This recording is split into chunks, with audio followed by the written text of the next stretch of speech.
అన్న రాలేకపోతాను, వచ్చేసాను. కూర్చో.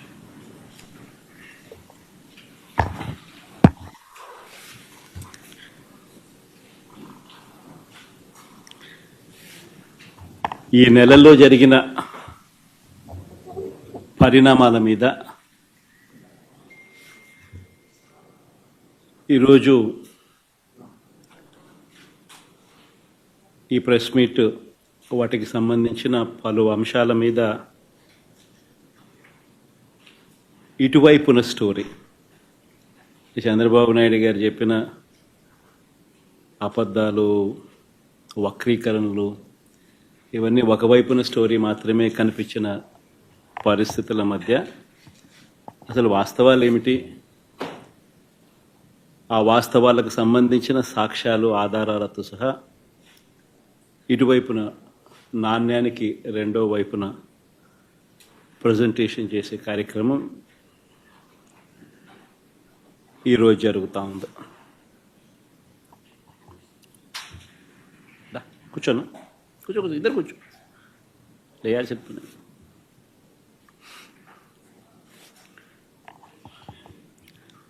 రాష్ట్రంలో దాదాపుగా 9 నెలలు కావస్తూ ఉంది ప్రభుత్వం మారి, చంద్రబాబు నాయుడు గారి ప్రభుత్వం ఏర్పడి. ఈ నేపథ్యంలో 9 నెలల వెనక్కిపోతే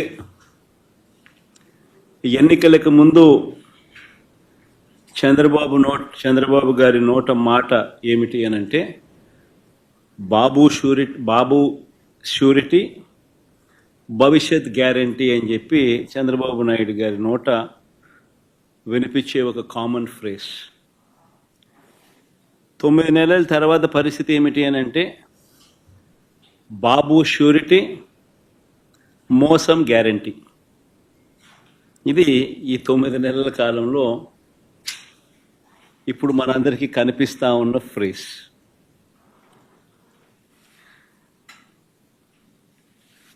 చంద్రబాబు నాయుడు గారు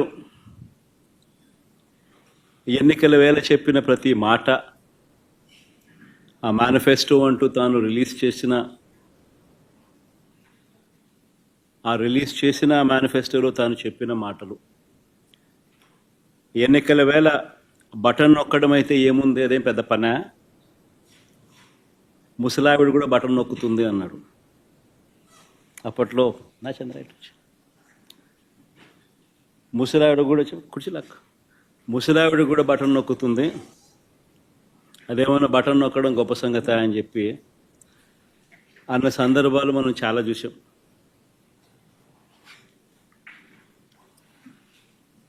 అంతటితో ఆగిపోకుండా సూపర్ 6 అన్నాడు, సూపర్ 7 అన్నాడు. ఏకంగా మేనిఫెస్టోలో 143 ప్రామిసెస్, 143 హామీలను ఎన్నికల మేనిఫెస్టోలో తాను చేర్చాడు. ఇంటింటికి దాన్ని ప్రచారం చేశాడు. ఎన్నికల వేళ చంద్రబాబు నాయుడు గారు ఆయన పార్టీ ఎమ్మెల్యేలను, పార్టీ కార్యకర్తలను ఆయన చంద్రబాబు నాయుడు గారు ప్రతి ఇంటికి పంపించేటప్పుడు ఆ ఇంటికి వెళ్ళి ఆ ఇంట్లో చంద్రబాబు నాయుడు గారు మన మాటలు బహుశా ఎప్పటికీ కూడా ఎవరు కూడా మర్చిపోరేమో. చిన్నపిల్లలు కనపడితే నీకు 15,000, నీకు 15,000, నీకు 15,000. ఆ చిన్నపిల్లల తల్లులు కనపడితే నీకు 18,000, నీకు 18,000, నీకు 18,000.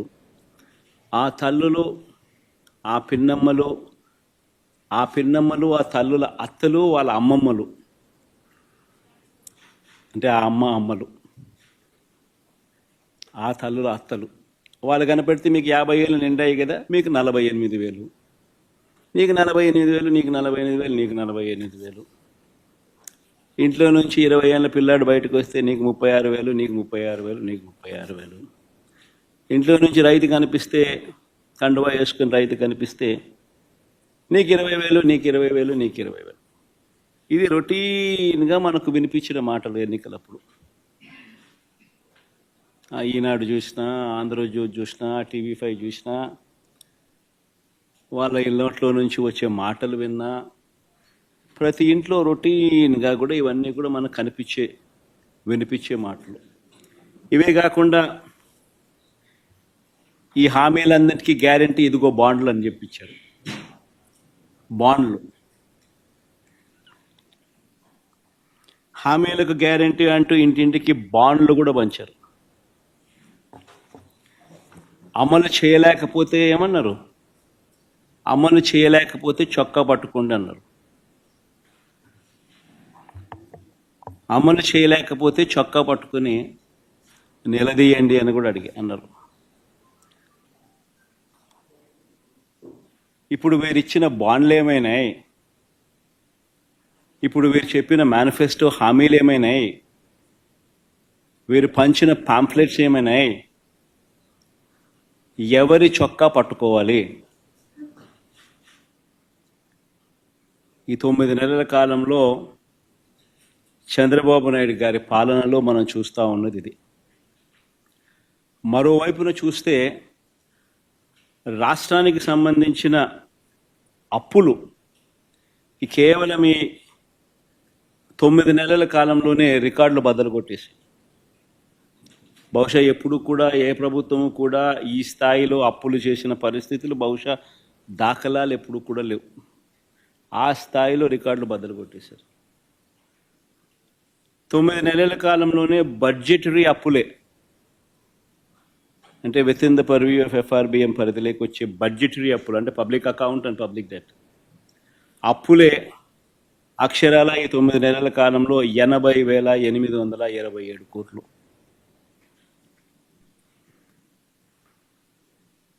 ఇవి కాక ఈ 9 నెలల్లోనే అమరావతి పేరు చెప్పి ఇప్పటికే తెచ్చిన అప్పులు, తేబోతున్న అప్పులు, ఈ రెండు మరో 52,000 కోట్లు. World bank and ADB, Asian development bank, world bank నుంచి 15,000 కోట్లు, KfW జర్మనీ నుంచి 5,000 కోట్లు, హుడ్కో నుంచి 11,000 కోట్లు, CRDA ఏకంగా కమిట్ అయిన అప్పులు, అంటే కమిట్ అయినారు, మరో 21,000 కోట్లు మేము రేస్ చేస్తామని చెప్పి. సో చేసిన అప్పులు, చేయబోతా ఉన్న అప్పులు, రాజధాని పేరు చెప్పి మరో 52,000 కోట్లు. ఇవి కాక మార్క్ఫెడ్, సివిల్ సప్లైస్ కార్పొరేషన్ల ద్వారా మరో 8,000 కోట్లు, APMDC ద్వారా తేబోతున్న అప్పులు మరో 5,000 కోట్లు. అన్నీ కలిపితే ఏకంగా తీసుకొచ్చి నా అప్పులు, చేయబోతున్న అప్పులు ఏకంగా 1,45,000 కోట్ల పై మాటే. ఇది నిజంగా ఒక రికార్డు. ఇది ఇంకో రికార్డు. ఎవరు బద్దలు కొట్టలేనంత పెద్ద రికార్డు. ఇన్ని అప్పులు చేసిన సూపర్ 6, సూపర్ 7 ఇచ్చారా? పేదలకు ఏమైనా బటన్లు నొక్కారా? అందరూ ఆలోచన చేయాలి. పోనీ కనీసం మా ప్రభుత్వం గతంలో అమలు చేస్తూ ఉన్న పథకాలు ఏమైనా కొనసాగుతూ ఉన్నాయా?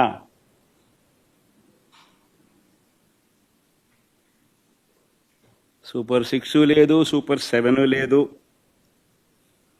మా ప్రభుత్వం గతంలో అమలు చేస్తూ ఉన్న పథకాలు పిల్లల చదువులకు అవసరమైన పిల్లల చదువులను ప్రోత్సహిస్తూ, ఆ తల్లులను ప్రోత్సహిస్తూ, ఆ పిల్లల చదువుల కోసం, ఆ తల్లుల కోసం ఇస్తూ ఉన్న అమ్మఒడి పాయే, రైతన్నలకు తోడుగా నిలబడే రైతు భరోసా పథకం పాయే, వసతి దీవెన పాయే,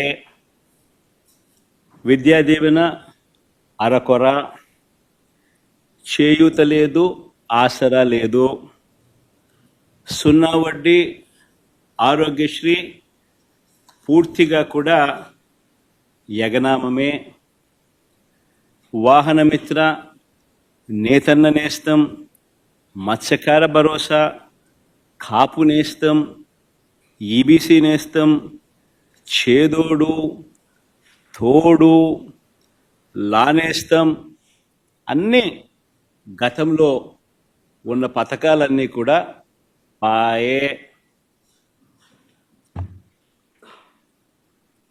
పిల్లలకు ట్యాబులు ఇచ్చే కార్యక్రమం కూడా పాయే. మరి నేను అడుగుతా ఉన్నా, 1,45,000 కోట్ల రూపాయల అప్పులు చేసినవి, చేయబోతున్నవి ఎవరి జేబీలోకి పోతా ఉన్నాయి?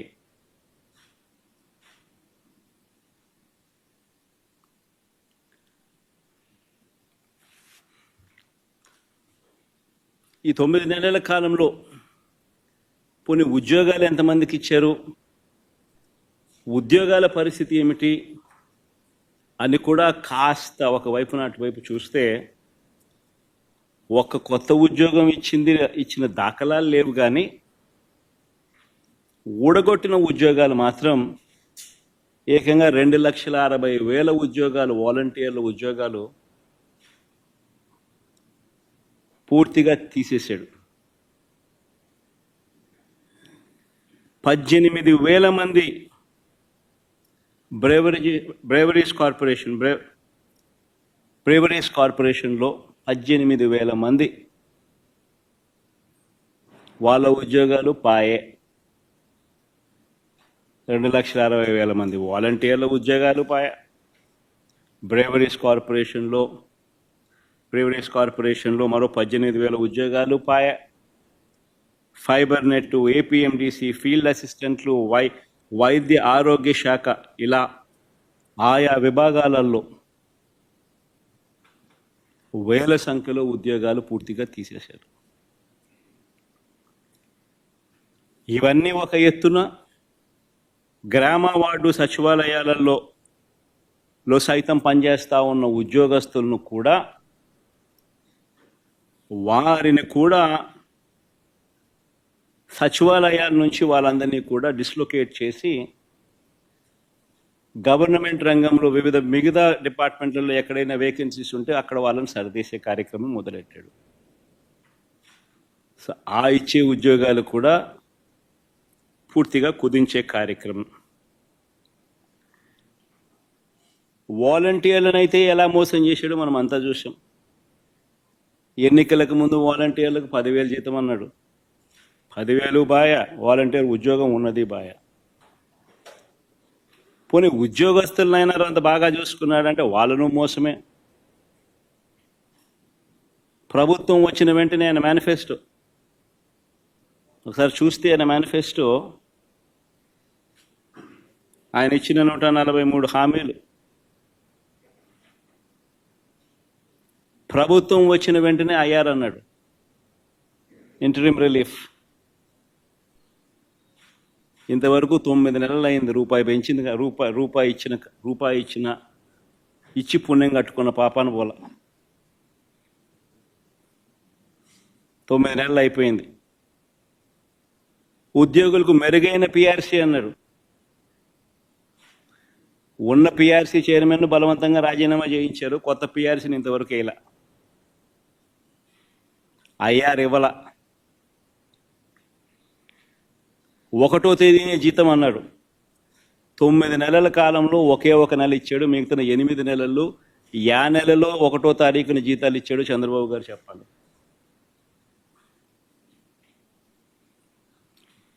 3 డిఏలు పెండింగ్, ట్రావెల్ అలవెన్సులు pending, surrender leave pending, medical reimbursement అన్నీ పెండింగ్. చివరికి ఉద్యోగస్తులకు సంబంధించిన జిఎల్ఐలు, జీపీఎఫ్లు కూడా తాను వాడేసుకుంటా ఉన్నాడు.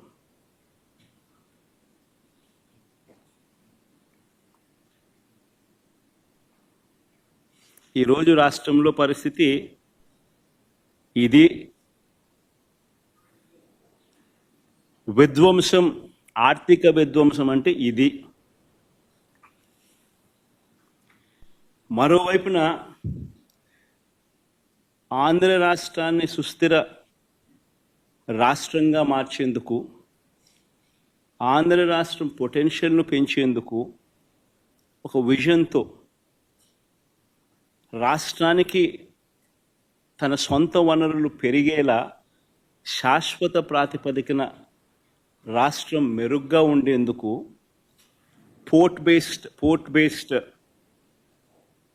ఇండస్ట్రియలైజేషన్ తీసుకొచ్చే క్రమంలో భాగంగా ఆంధ్ర రాష్ట్రం ఎప్పుడూ చూడని విధంగా మా హయాంలో, అంటే వైఎస్ఆర్సిపి హయాంలో ఏకంగా 4 పోర్ట్లను కట్టడం మా హయాంలో జరిగింది. Mulapeta port, Machilipatnam port, Ramayapatnam port, ఈ 3 గవర్నమెంట్ రంగంలో కట్టడం మొదలుపెట్టాం. ఇందులో దాదాపుగా రామాయపట్నం పోర్టు అయితే దాదాపుగా 75-80% దాదాపుగా అయిపోయిన పోర్టు ఇప్పటికే. అప్పట్లోనే నాతోనే ఎలక్షన్ కోడ్ లేకపోయిందంటే మొదటి షిప్ను కూడా రామాయపట్నం పోర్టులోకి తీసుకొచ్చేవాళ్ళం. మూలపేట, మచిలీపట్నం దగ్గర కడతా ఉన్న పోర్టులు కూడా చాలా వేగంగా జరుగుతూ ఉన్నాయి. దాదాపుగా 35-40% పనులు 2 చోట్ల కూడా వేగవంతంగా కూడా అయిపోయిన పరిస్థితులు. 10 ఫిషింగ్ హార్బర్లు నిర్మించే కార్యక్రమాలు కూడా వేగంగా జరుగుతూ ఉన్నాయి.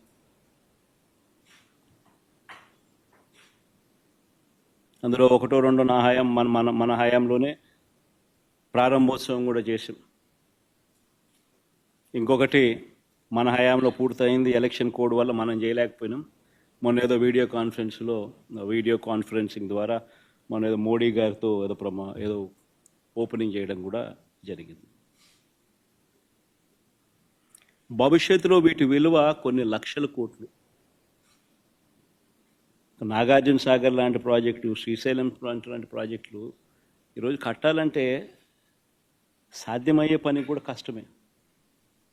అన్నన్ని వేల కోట్ల రూపాయలు, లక్షల కోట్ల రూపాయలు ఒక్కొక్క ప్రాజెక్ట్ ఖర్చు అవుతుంది. పోలవరం మన కళ్ళ ముందనే చూస్తూ ఉన్నాం, ఎన్ని వేల కోట్ల రూపాయలు అవుతా ఉందో. సిమిలర్లీ గవర్నమెంట్ రంగంలో నిర్మిస్తూ ఉన్న ఈ పోర్టులు, ఈ ఆస్తుల కల్పన, ఇవన్నీ కూడా అంతే. రాబోయే తరాలకు రాష్ట్రంలో సొంత రాబడి పెరగాలి అని అంటే ఇటువంటి ఆస్తులు రాష్ట్ర ప్రభుత్వం చేతిలో ఉంటే రాష్ట్రానికి సంబంధించిన సొంతం వనరులు పెరిగే పరిస్థితి. ఇలాంటివి స్కాములు చేస్తూ అమ్మకానికి పెట్టారు.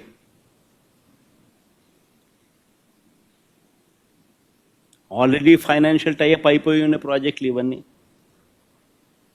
ఎవరు దీనికోసం ఫైనాన్సెస్ కోసం ఎతకాల్సిన పనుల. ఆల్రెడీ డబ్బులు వచ్చి బ్యాంకుల్లో కూర్చొని, డబ్బులు వచ్చి మ్యారిటైమ్ బోర్డ్ అకౌంట్లో కూర్చొని ఉన్నాయి. బ్యాంకులు ఆల్రెడీ టైఅప్ చేస్తున్నాం. ఊరికి డబ్బులు డ్రా చేసుకుంటా కంప్లీట్ చేసేస్తా పోతా అంటే ఈ సంవత్సరంలో రామాయపట్నం పూర్తిగా ప్రారంభోత్సవం చేసేయచ్చు. మిగతాది వితిన్ 1 ఇయర్లో, వితిన్ 1.5 ఇయర్లో మిగతా 2 కూడా పూర్తయిపోతాయి. ఫిషింగ్ హార్బర్ల పరిస్థితి అంతే. అయినా అలాంటివి అమ్ముతున్నారు స్కాములు చేస్తూ. 17 మెడికల్ కాలేజీలు మేము కట్టడం మొదలుపెట్టాం. మన రాష్ట్రానికి ఉన్న biggest problem is tertiary care. ఈ టెరిషరీ కేర్ అన్నది మన రాష్ట్రం హైదరాబాదు, బెంగళూరు, చెన్నై వంటి రాష్ట్రాలు, పెద్ద పెద్ద నగరాలు మనకు లేనందువలన టెరిషరీ కేరు మన ప్రజలకు జిల్లా హెడ్ క్వార్టర్స్లో అందుబాటులోకి తీసుకొని రావడం కష్టం. ప్లస్ హైదరాబాదు, బెంగళూరు, చెన్నై వంటి నగరాలు మనకు లేనందువలన ప్రైవేట్ పెట్టుబడులు ఉత్సాహంగా వచ్చి పెట్టే పరిస్థితి కూడా కష్టం.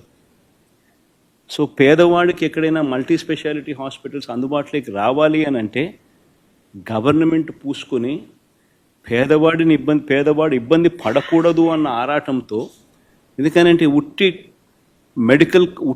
ఉట్టి హాస్పిటల్ వైబిలిటీ రాదు. హాస్పిటల్కు teaching, if it is made as a teaching hospital, medical కాలేజ్తో ఆ హాస్పిటల్ అనుసంధానం అయితే పీజీ సీట్స్ వస్తాయి, పోస్ట్ గ్రాడ్యుయేట్ చిల్డ్రన్ అందుబాటులోకి వస్తారు, డాక్టర్లు చదువుతూ ఉన్న వాళ్ళు అందుబాటులోకి వస్తారు, నర్సులు చదువుతూ ఉన్న వాళ్ళు అందుబాటులోకి వస్తారు, వాళ్ళందరూ అక్కడ ఇంటర్న్షిప్ చేస్తారు, హాస్పిటల్ ఖర్చులు తగ్గుతాయి, సూపర్ స్పెషాలిటీ హాస్పిటల్స్కి సంబంధించిన ప్రొఫెసర్లు అందుబాటులో ఉంటారు. ఇవన్నీ దృక్పథంతో 17 మెడికల్ కాలేజీలు, ప్రతి పార్లమెంటుకు ఒక మెడికల్ కాలేజ్ ఉండేట్టుగా వాటినన్నింటినీ జిల్లా హెడ్ క్వార్టర్స్ని వాటినన్నింటినీ జిల్లాలుగా చేసి, ప్రతి పార్లమెంటును ఒక జిల్లాగా చేసి 17 కొత్త మెడికల్ కాలేజీలు మేము శ్రీకారం చుడితే, అందులో 5 మెడికల్ కాలేజీలు మేము అప్పటికే ప్రారంభోత్సవం చేస్తే, మరో 5 మెడికల్ కాలేజీలు ఈ సంవత్సరమే క్లాసులకు పూర్తి చేసే కార్యక్రమం జరిగితే, మిగతా వాటి పనులు కూడా శరవేగంగా ముందుకు వెళ్తూ ఉన్న క్రమంలో ఇప్పుడు ఏం చేస్తూ ఉన్నారు? స్కాములు చేస్తూ ఆ మెడికల్ కాలేజీలు తమ వాళ్లకు అమ్మేయడానికి ప్రభుత్వం సిద్ధపడింది. ఆశ్చర్యం కలిగించే విషయం, కేంద్ర ప్రభుత్వం బడ్జెట్లో 75,000 మెడికల్ సీట్లు మేము క్రియేట్ చేస్తాం వచ్చే 5 సంవత్సరాలలో. ఈ సంవత్సరం 10,000 మెడికల్ సీట్స్ మేము ఇవ్వడానికి సిద్ధంగా ఉన్నాము, ఇవ్వబోతున్నాము అని చెప్తా ఉంటే, ఒక్క మన ఆంధ్ర రాష్ట్రం మాత్రమే మనకు ఇస్తామన్న సీట్లు మాకు వద్దు అని చెప్పి కేంద్ర ప్రభుత్వానికి వెనక్కి లేఖ రాసిన ప్రభుత్వం దేశంలో ఏదైనా ఉందంటే అది ఒక ఆంధ్ర రాష్ట్రం.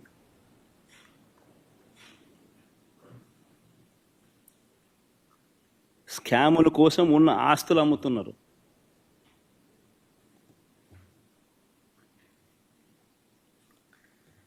చంద్రబాబు గారి దృష్టిలో సంపద సృష్టి అంటే దాని అర్థం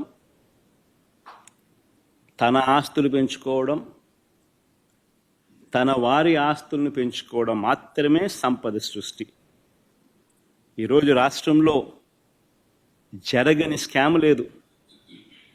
ఈరోజు రాష్ట్రంలో ఇసుక స్కామ్, గతంలో రాష్ట్ర ప్రభుత్వానికి సంవత్సరానికి 750 కోట్లు ఆదాయం వచ్చేది.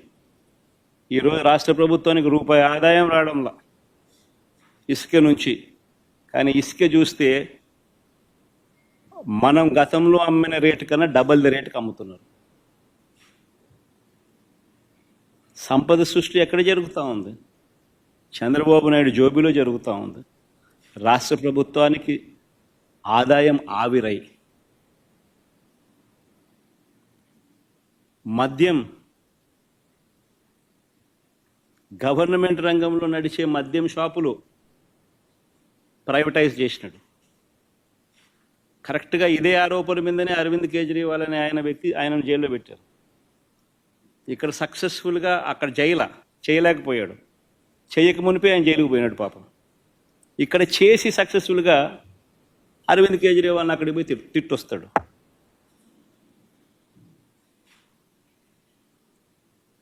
గవర్నమెంట్ రంగంలో ఉన్న మద్యం షాపులను ప్రైవేటైజ్ చేశాడు. తన వాళ్లకు ఈ షాపులన్నీ ఇప్పించుకున్నాడు. ఆ షాపులు ఇప్పించే ప్రక్రియ మీరంతా కూడా చూశారు.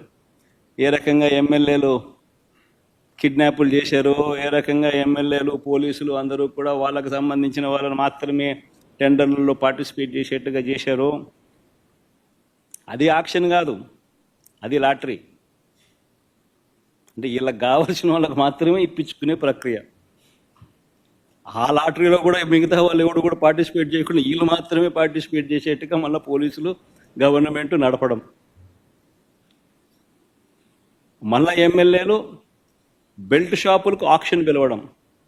ప్రతి గ్రామంలోనూ 2 లక్షలు 3 లక్షలకు ఆక్షన్ పిలిచి వాళ్ళకి ఇవ్వడం. ఆ 2 లక్షలు 3 లక్షలు పాడిన కార్యకర్త పోలీసులు ఎవరు కూడా వారికి సహాయ సహకారాలు అందిస్తాడు, వారిని అడ్డుకోడు. ఆ మందు వాళ్ళు అమ్ముకోవచ్చు. ఆ కొనుక్కున్న ఆ మద్యం షాప్ ఆక్షన్ తీసుకున్నాడు, బెల్ట్ షాప్ ఆక్షన్ తీసుకున్నాడు, ఎంఆర్పి రేటు కన్నా ఎక్కువ రేటుకు మన కళ్ళ ముందరనే అమ్ముతున్నాడు.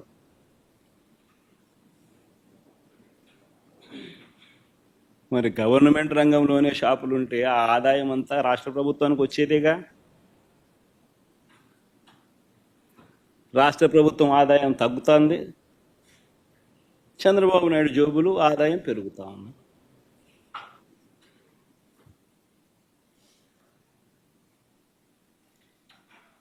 కళ్ళ ఎదుటే కనిపిస్తూ ఉన్న స్కాములు, ఇసుక, మద్యం మాఫియాలు, సిలికా, క్వాడ్స్, ఫ్లై యాష్, ఏదైనా మాఫియా కార్టెల్ ఫామ్ చేయడం పెద్దబాబు చిన్నబాబు ఆధ్వర్యంలో నడిపిస్తూ ఉన్నారు.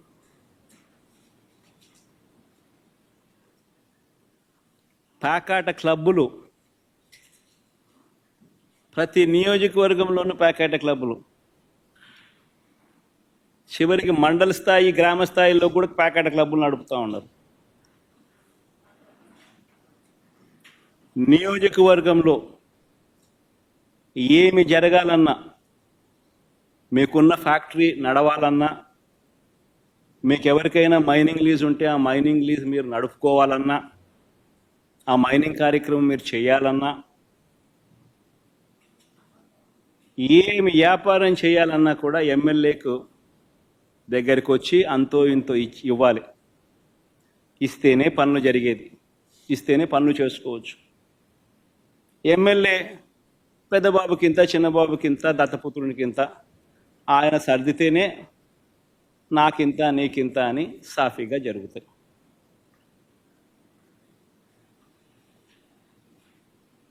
మొట్టమొదటిసారిగా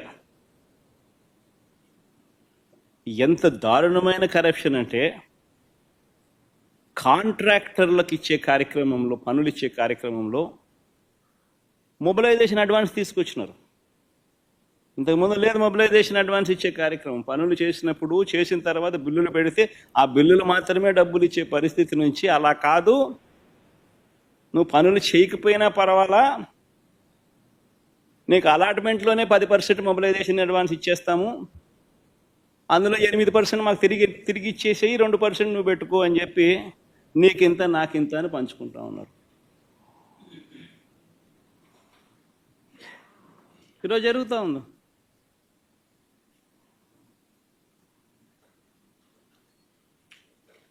మా హయాంలో టెండర్లు పిలవాలంటే జ్యుడిషియల్ ప్రివ్యూకి పంపించేవాళ్ళం, అది రద్దు చేసేసినారు. తర్వాత టెండర్లలో రివర్స్ టెండరింగ్ జరిగేది. అంటే ఎవరైనా కూడా టెండర్లలో పార్టిసిపేట్ చేసిన తర్వాత L1 వచ్చిన వాళ్ళు ఎవరైతే ఉంటారో, L2లు, L3లు, L4లు కూడా మళ్ళీ ఆక్షన్ పద్ధతిలో L1 కన్నా తక్కువ కోట్ చేసి మళ్ళీ పార్టిసిపేట్ చేసే రివర్స్ టెండరింగ్. ఆ ప్రక్రియ తీసేసినాడు. తీసేసి మొబిలైజేషన్ అడ్వాన్స్ ఇస్తూ వర్కులు అలాట్ చేయడం, 10% మొబిలైజేషన్ అడ్వాన్స్ చేయడం, 8% ఈయన తీసుకోవడం, 2% కాంట్రాక్టర్కి ఇవ్వడం, ఇది జరుగుతా ఉంది.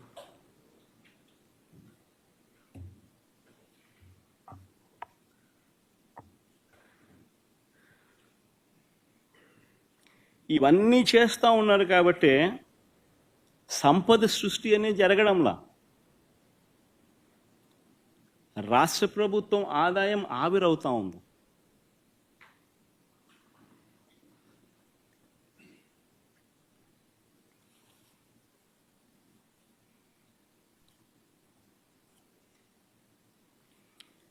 ఇన్ని చేస్తూ ఉన్నప్పుడు ఇదే పెద్ద మనిషి చంద్రబాబు నాయుడు గారిని ఎవరైనా క్వశ్చన్ చేస్తారేమో అని, క్వశ్చన్ చేస్తే తీవ్ర పరిణామాలు వాళ్ళకు ఉంటాయి అని రెడ్ బుక్ రాజ్యాంగం నడిపిస్తూ ఉన్నారు. ఎవరైనా అడిగితే చాలు వాళ్ళను హరాస్ చేసే కార్యక్రమాలు జరుగుతూ ఉన్నాయి ఎవరైనా ప్రశ్నిస్తే.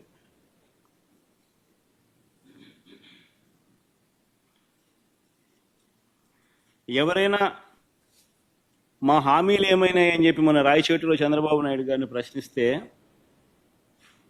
చంద్రబాబు నాయుడు గారు ఏమన్నారు? సంపాదించే మార్గం ఏదైనా ఉంటే నా చెవిలో చెప్పు అన్నాడు.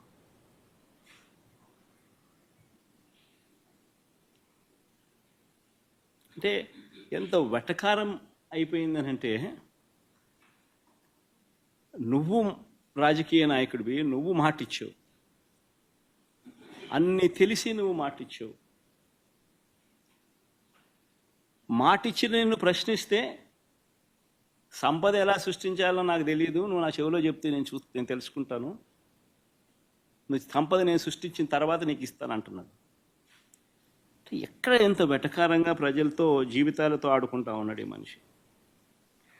చీటింగ్లో PhD తీసుకున్న ఈ వ్యక్తి ఆయన నటన అన్నది ఏ స్థాయిలో ఉంటుందనంటే,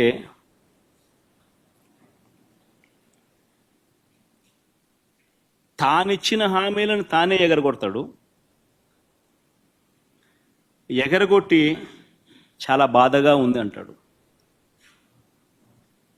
ఆవేదనగా ఉందంటాడు, రాష్ట్రం క్లిష్ట పరిస్థితుల్లో ఉందంటాడు, భయం వేస్తుంది అని కూడా అంటాడు, రాష్ట్రం ధ్వంసం అయిపోయింది అని కూడా అంటాడు. ఇవన్నీ కాక అనేటప్పుడు ఆ చేతులు ఊపడము, మాట్లాడడము, దాన వీర శూర కర్ణ.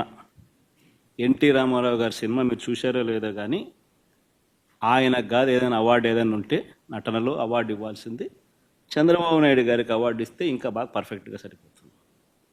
ఆ స్థాయిలో నటించే కార్యక్రమం. నేను ఇవన్నీ చెప్పా ఎన్నికలప్పుడు, ఇలానే జరుగుతుంది అని చెప్పా. చంద్రబాబు నాయుడు గారిని నమ్మడం అంటే చంద్రముఖిని నిద్రలేపడమే అని చెప్పా. చంద్రబాబు నాయుడిని నమ్మడం అంటే పులి నోట్లో తల పెట్టడమే అయ్యా అని మొత్తుకున్నా. చెప్పా నేను ఇవన్నీ. నేను చెప్పినప్పటికీ కూడా పొరపాటున ప్రజలు పొరపాటు పడ్డారు. ఈరోజు చంద్రబాబు నాయుడు గారి మోసాలను, చంద్రముఖిని మళ్ళీ నిద్రలేపి ప్రజలందరూ కూడా బాధపడే కార్యక్రమం జరుగుతూ ఉంది.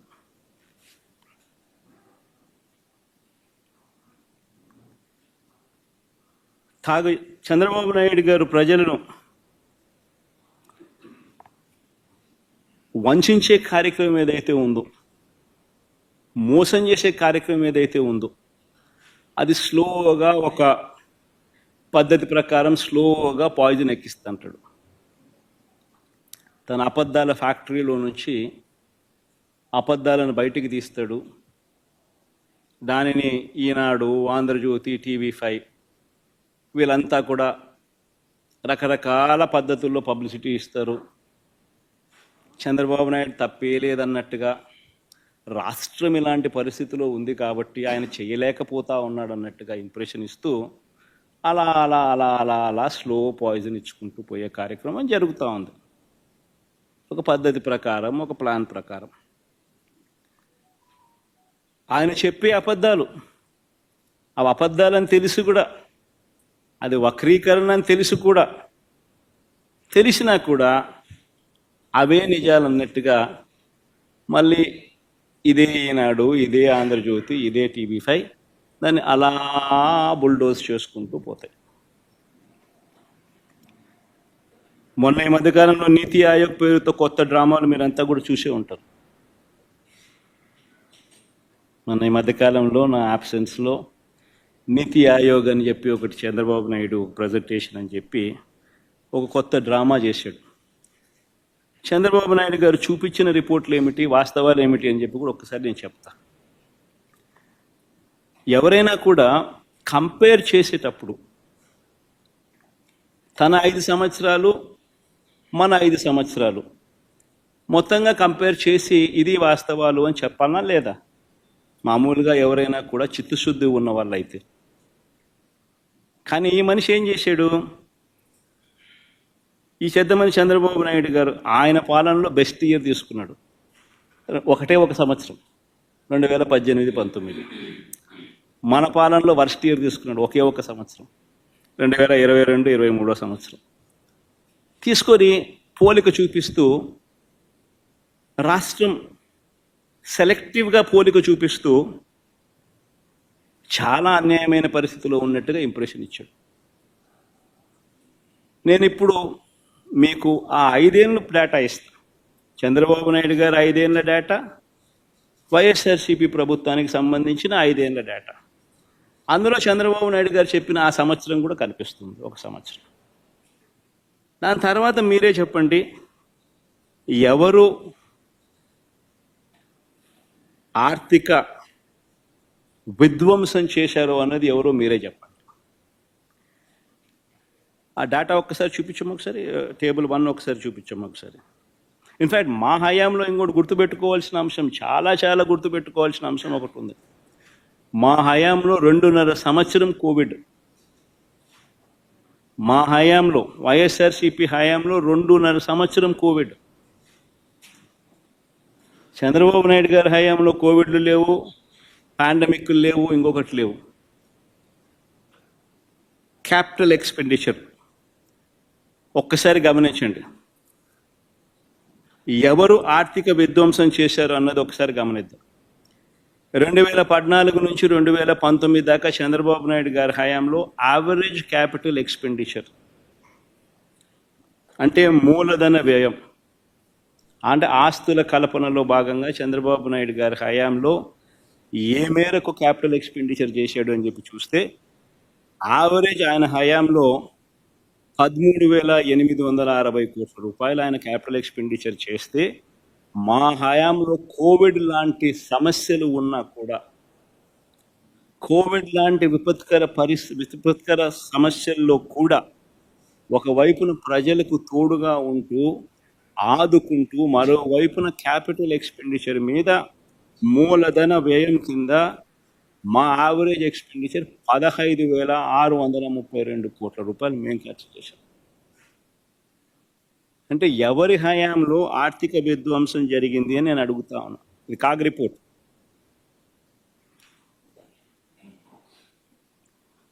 CAG report.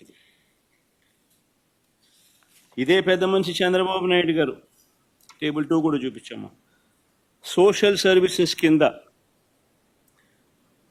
ఖర్చు తీసుకొని చంద్రబాబు నాయుడు గారు కేవలం ఒకే ఒక్క సంవత్సరాన్ని చూపిస్తూ సోషల్ సర్వీసెస్ కింద చేసిన ఖర్చు గురించి తాను మాట్లాడాడు. 2018-19లో సోషల్ సర్వీసెస్కి సంబంధించిన క్యాపిటల్ ఎక్స్పెండిచర్లో, మూలధన వ్యయంలో సోషల్ సర్వీసెస్కి సంబంధించింది తాను చూపించాడు. 2018-19లో 2,866 కోట్లంట, 2022-23లో 447 కోట్లను మాత్రమే చూపిస్తూ ఆయన హయాంలో ఎంతో ఖర్చు పెట్టినట్టుగా సోషల్ సర్వీసెస్ మీద, మూలధన వ్యయంలో క్యాపిటల్ ఎక్స్పెండిచర్ సంబంధించిన సోషల్ సర్వీసెస్, క్యాపిటల్ ఎక్స్పెండిచర్లో సోషల్ సర్వీసెస్ మీద అని చెప్పి చెప్పుకొచ్చాడు. కానీ ఆ 5 ఏళ్ల పీరియడ్ ఒకసారి గమనిస్తే, చంద్రబాబు నాయుడు గారు 2,437 కోట్ల రూపాయలు ఖర్చు చేస్తే క్యాపిటల్ ఎక్స్పెండిచర్లో సోషల్ సర్వీసెస్ మీద, వైఎస్ఆర్సీపీ హయాంలో దానికి రెట్టింపు 5,224 కోట్ల రూపాయలు వైఎస్ఆర్సీపీ హయాంలో క్యాపిటల్ ఎక్స్పెండిచర్లో సోషల్ సర్వీసెస్కి సంబంధించిన ఖర్చు జరిగింది. ఇది కూడా సోర్సు కాగ్ రిపోర్ట్. మరి ఈ రకంగా వక్రీకరించడం, కేవలం ఆయన బెస్ట్ ఇయరు మన వర్స్ట్ ఇయర్ ఒకే ఒక సంవత్సరం తీసుకొని దాన్ని వక్రీకరిస్తూ రాష్ట్రం విచ్ఛిన్నమైపోయినట్టుగా ప్రొజెక్షన్ ఇవ్వడం ధర్మమేనా అని అడుగుతా ఉన్నా.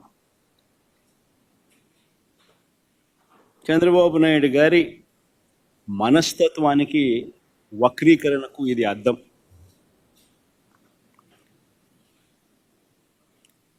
ఏ రకంగా కూడా చూసుకున్నా కూడా మా ప్రభుత్వం అన్ని రకాలుగా రాష్ట్రం ముందడుగులో పెట్టాం. టేబుల్ 3కి బొమ్మ 2014 నుంచి 19 మధ్య చంద్రబాబు గారి హయాంలో దేశ జీడిపిలో ఆంధ్ర రాష్ట్ర వాటా ఎంత? ఇది వెరీ వెరీ సిగ్నిఫికెంట్ పాయింట్. రాష్ట్రం ఎవరి హయాంలో పురోగతిగా అడుగులు ముందుకు వేసింది, ఎవరి హయాంలో అడుగులు వెనక్కి పడ్డాయి అని చెప్పడానికి this is one of the very critical aspects. Contribution of states GSDP in national GDP. National జీడిపిలో రాష్ట్ర వాటా ఎంత అని చూస్తే, చంద్రబాబు నాయుడు గారు 5 సంవత్సరాలలో 4.47% వాటా అయితే, వైఎస్ఆర్సీపీ హయాం 5 సంవత్సరాలలో ఆ వాటా ఏకంగా 4.80% పెరిగింది. అంటే రాష్ట్రం వాటా దేశ జీడిపిలో వైఎస్ఆర్సీపీ హయాంలో పెరిగింది అని అంటే దాని అర్థం ఏమిటి? ఎవరి హయాంలో రాష్ట్రం విధ్వంసమైంది, ఎవరి హయాంలో రాష్ట్రం పరిగెత్తింది అని చెప్పడానికి ఇదొక నిదర్శనం. సోర్స్ కూడా MoSPI, ministry of statistics and programme implementation. Source ఇవన్నీ నేను చెప్పేది, ప్రతి డాక్యుమెంట్ నేను రిలీజ్ చేసేది విత్ ఎవిడెన్స్, విత్ సోర్స్. ఇది మాస్పి సోర్స్. ఇంకొక ఆస్పెక్ట్ చూపిస్తాం. చంద్రబాబు నాయుడు గారు గతంలో దిగిపోయే నాటికి 2018 నుంచి 2018-19లో దిగిపోయే నాటికి తలసరి ఆదాయం అంటే రాష్ట్ర ప్రజల తలసరి ఆదాయంలో మనం దేశంలో 18వ స్థానంలో ఉన్నాం.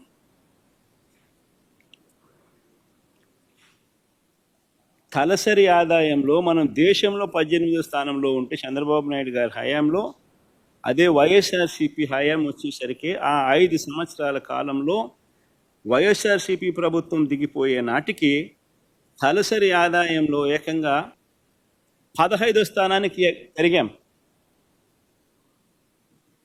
డేటా 2022-23 దాకా డేటా వాళ్ళు ఇచ్చినారు. ఆ డేటా ప్రకారం మీరే చూసుకోండి. ఇది కూడా source MoSPI, ministry of statistics and programme implementation.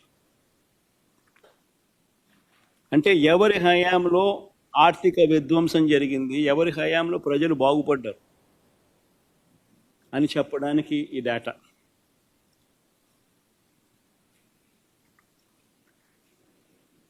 రెండు 2019 నుంచి 2024 మన హయాంలో, వైఎస్ఆర్సీపీ ప్రభుత్వ హయాంలో మనం దేశంతోనే పోటీ పడ్డాం. దేశం కన్నా మెరుగైన నెంబర్స్ ఇచ్చినాం.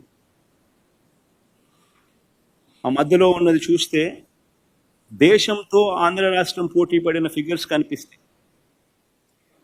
దేశం జీడిపి ప్రతి సెక్టర్లోనూ ఆంధ్ర రాష్ట్రం లీడింగే. ప్రైమరీ సెక్టర్లో తీసుకున్నా, సెకండరీ సెక్టర్లో తీసుకున్నా, టెరిషరీ సెక్టర్లో తీసుకున్నా కానీ ప్రతి సెక్టర్లోనూ రాష్ట్ర ప్రభుత్వం దేశం కన్నా బెటర్గా పర్ఫామ్ చేసింది. మొత్తం మీద జీడిపి ఆ 5 సంవత్సరాలలో, మన ప్రభుత్వం 5 సంవత్సరాలలో 2019 నుంచి 2024లో దేశం జీడిపి 9.34 అయితే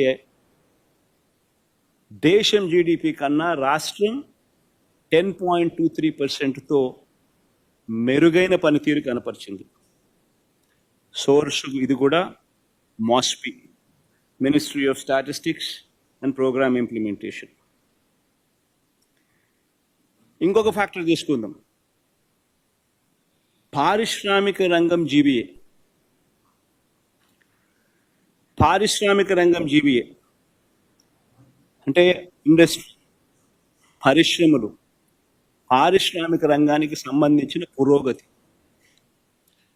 దీనికి సంబంధించిన గ్రాస్ వాల్యూ యాడెడ్ ర్యాంకింగ్ ఏమిటి అని చెప్పి చూస్తే చంద్రబాబు దిగిపోయే నాటికి దేశంలో మన రాష్ట్రం 11వ స్థానంలో ఉంటే, అదే మా హయాంలో 2023-24 డేటా క్లియర్గా కనిపిస్తూ ఉంది, 9వ స్థానానికి ఎదిగాం. అంటే ఇండస్ట్రీ జీబీఏ,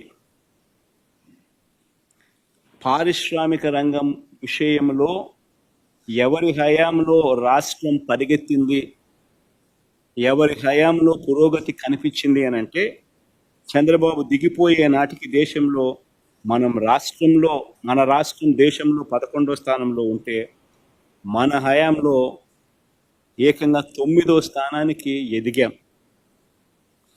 2.5 ఏళ్ల పాటు కోవిడ్ ఉన్నా కూడా ఈ లెక్కలన్నీ, ఇవన్నీ కూడా నేను మళ్ళీ చెప్తా ఉన్నా. 2.5 సంవత్సరాలు కోవిడ్ ఉన్నా కూడా పెర్ఫార్మెన్స్ ఇది.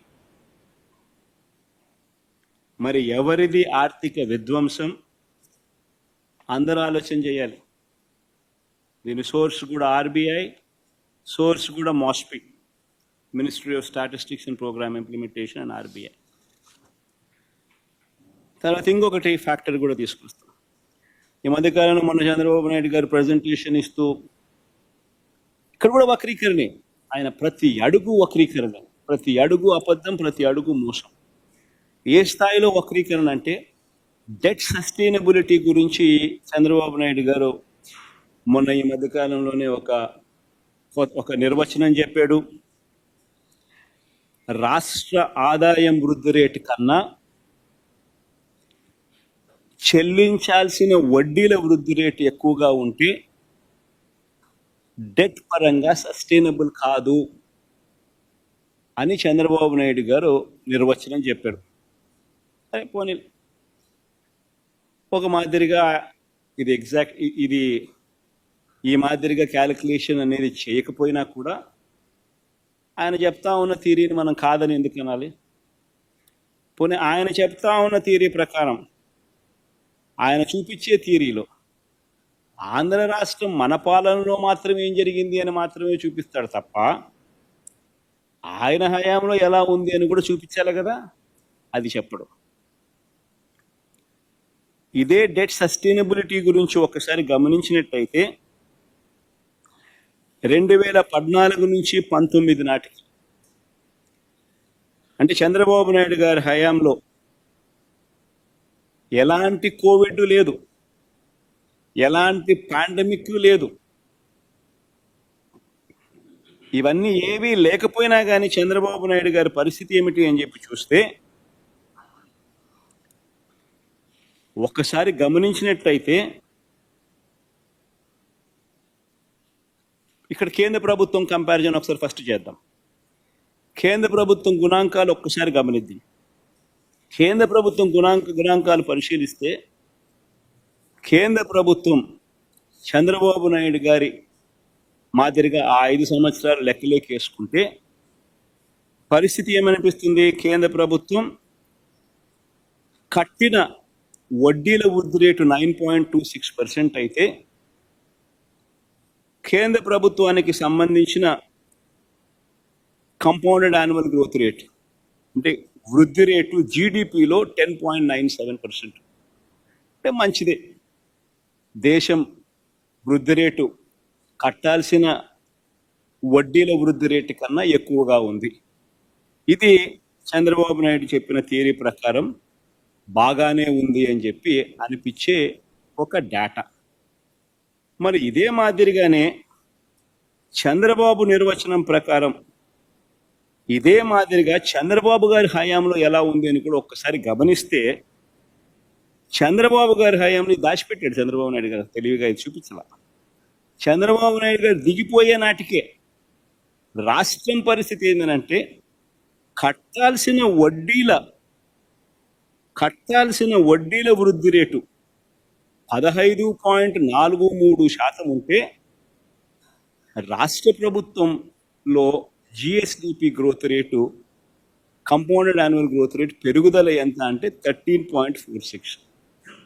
అంటే ఈ థియరీ ప్రకారము, చంద్రబాబు నాయుడు గారు చెప్పిన థియరీ ప్రకారము డెట్ సస్టైనబిలిటీ అన్నది చంద్రబాబు నాయుడు గారు దిగిపోయే నాటికే పరిస్థితి ఇది. అంటే రాష్ట్ర ప్రభుత్వానికి సంబంధించిన జిఎస్డిపి గ్రోత్ రేటు కన్నా కట్టాల్సిన వడ్డీల గ్రోత్ రేటు రాష్ట్రంలో ఎక్కువ ఉంది చంద్రబాబు నాయుడు దిగిపోయే నాటికి. ఇది చంద్రబాబు నాయుడు గారు తెలివిగా పక్కన పెట్టాడు, చూపించాడు.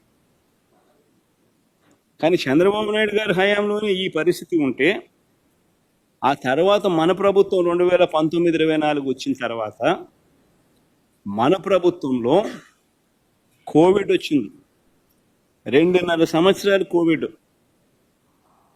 అతలాకుతలమైన పరిస్థితులు, రాష్ట్రానికి సంబంధించిన ఆదాయ వనరులు తగ్గుదల కనిపించిన పరిస్థితులు, అనుకోని ఖర్చులు పెరిగిన పరిస్థితులు, రాష్ట్రమే కాదు దేశం కూడా అతలాకుతలమైన పరిస్థితి. అటువంటి 2019 నుంచి 2024లో దేశానికి సంబంధించిన పరిస్థితి ఏమిటి అని ఒక్కసారి గమనిస్తే దేశానికి సంబంధించిన కంపౌండెడ్ యాన్యువల్ గ్రోత్ రేట్ అంటే వడ్డీలకు సంబంధించిన పెరుగుదల వృద్ధి రేటు 12.80% అయితే దేశానికి సంబంధించిన growth rate compounded annual growth rate 9.34%. అంటే దాని అర్థం దేశం జీరో సస్టైనబిలిటీలోకి వెళ్ళిపోయింది దీని ప్రకారం. మరి అలాంటి పరిస్థితుల్లో రాష్ట్రం అన్నది పరిస్థితి ఏమిటి అన్నది ఒకసారి చూస్తే, రాష్ట్రము వడ్డీలకు సంబంధించిన వృద్ధి రేటు చంద్రబాబు నాయుడు గారి హయాంలో 15.43% ఉంటే దాంట్లో పురోగతి సాధించి 13.92% తగ్గించగలిగాం.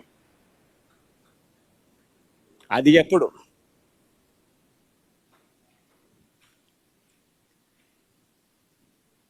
రాష్ట్రానికి సంబంధించిన GSDP compounding annual growth rate, రాష్ట్రానికి సంబంధించిన వృద్ధి rate GSDP growth rate compound annual growth rate, అక్కడ కూడా దేశం 9.34 ఉంటే రాష్ట్రం దేశం కన్నా మెరుగ్గా 10.23% గ్రోత్ నమోదు చేసి చూపించింది. అంటే అక్కడ మనం ప్లస్సే. మరి ఇప్పుడు చెప్పండి, ఈ పిక్చర్ అంతా చూపించుకోకుండా కేవలం ఈ ఒక్క పిక్చర్ మాత్రమే చూపించి వడ్డీలకు సంబంధించిన పెరుగుదల రేటు 13.92%, ఆంధ్ర రాష్ట్ర జిఎస్డిపి గ్రోత్ రేటు 10.23% మాత్రమే అని చూపించి రాష్ట్రం విధ్వంసమైంది మన హయాంలో, వైఎస్ఆర్సీపీ హయాంలో అని చెప్పడం ధర్మమేనా? మొత్తం పిక్చర్ కనుక గమనిస్తే చంద్రబాబు నాయుడు గారి హయాంలోనే రాష్ట్రం విధ్వంసమైందని కనిపిస్తుంది. జగన్ గారి హయాంలోనే, వైఎస్ఆర్సీపీ హయాంలోనే రాష్ట్రాన్ని చెయ్యి పట్టుకుని నడిపించే ప్రయత్నం జరిగింది అనేది కూడా అంతే స్పష్టంగా కనిపిస్తుంది.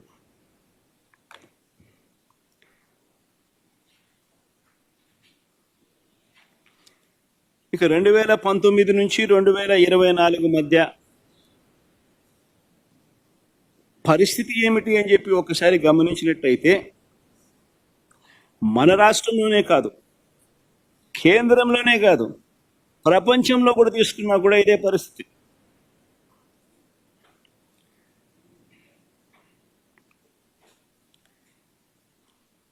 వాస్తవాలు ఇవైతే ఎవరి హయాంలో నిజంగా, ఎవరి హయాంలో టేబుల్ 7 కూడా బామ్మ, ఎవరి హయాంలో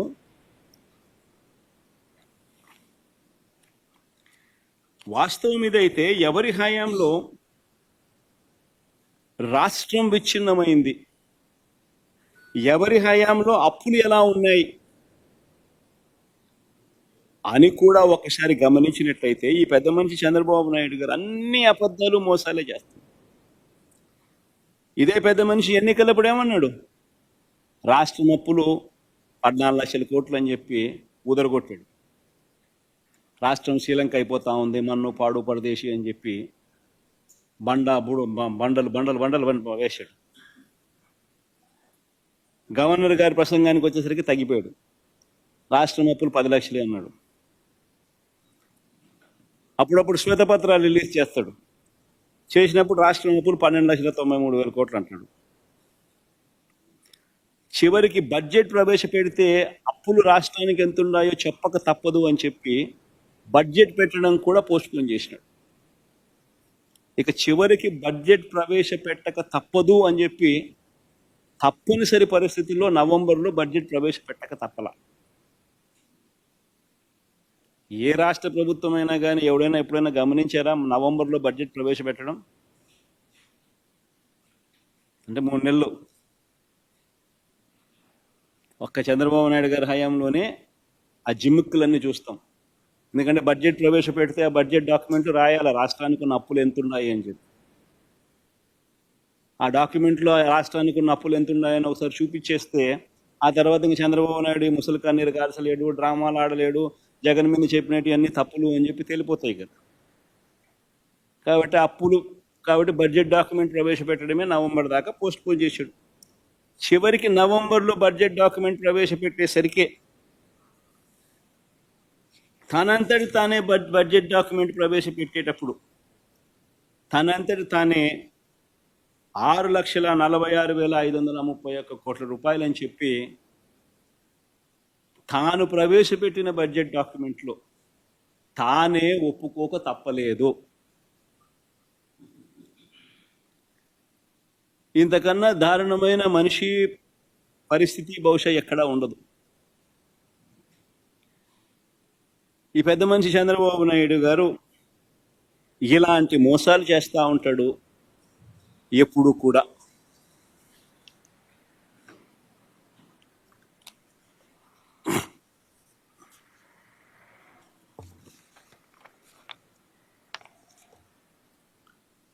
అర్థమయ్యేట్టుగా మన వరకు చూపించండి.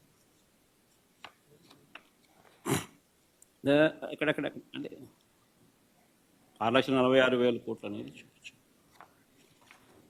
ఆయన బడ్జెట్ డాక్యుమెంట్ చూసినారా? అది గమనిస్తే కనిపిస్తుంది. చూసినారా?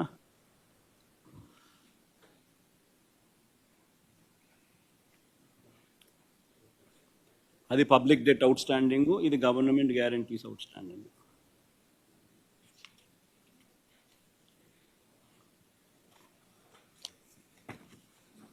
మళ్ళీ అన్ని కాపీస్ మీకు ఇస్తారులే, అందరు తీసుకొని పోండి. ఇన్ని వేయాలి మీ టీవీలలోనూ మీ పేపర్లలోనూ. మీరు ఇవన్నీ డాక్యుమెంట్ ప్రజెంటేషన్ కూడా చేయాలి. ఏ రకంగా బడ్జెట్ డాక్యుమెంట్ నువ్వు 6,46,000 కోట్లు రాష్ట్ర అప్పులు ఉన్నాయని చెప్పి చూపిస్తూ, ఏ రకంగా నువ్వు 14 లక్షల కోట్లు 12 లక్షల కోట్లు 10 లక్షల కోట్లు అని చెప్పి ప్రజలను మిస్లీడ్ చేయడం ఎంత మటుకు ధర్మం అని చెప్పి అర్థమయ్యేట్టుగా అందరూ క్వశ్చన్ చేయాలి. ధర్మమేనా ఇటు చేయడము అని చెప్పి. ఈ పెద్ద మనిషి చంద్రబాబు నాయుడు గారు గుర్తుపెట్టుకోవాల్సిన అంశం ఏమిటి అని అంటే,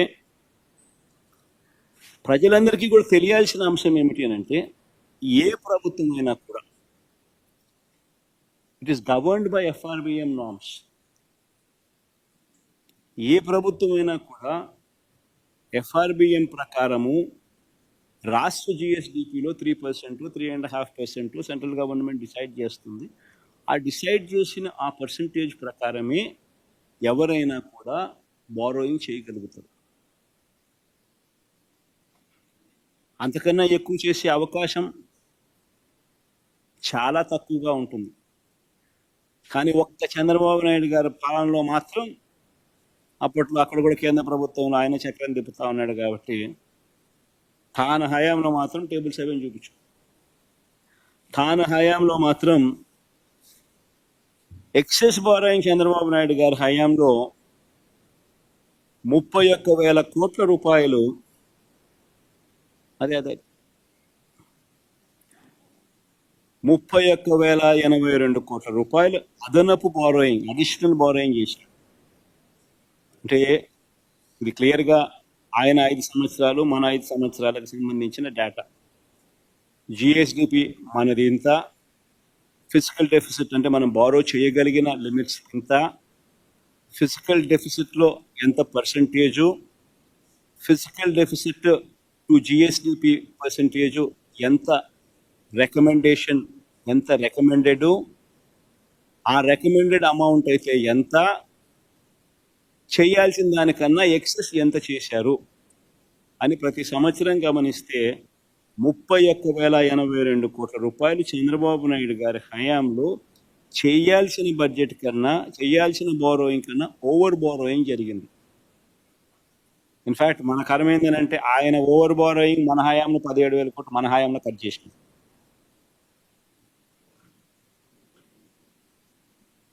అది కూడా మనం చూస్తాం.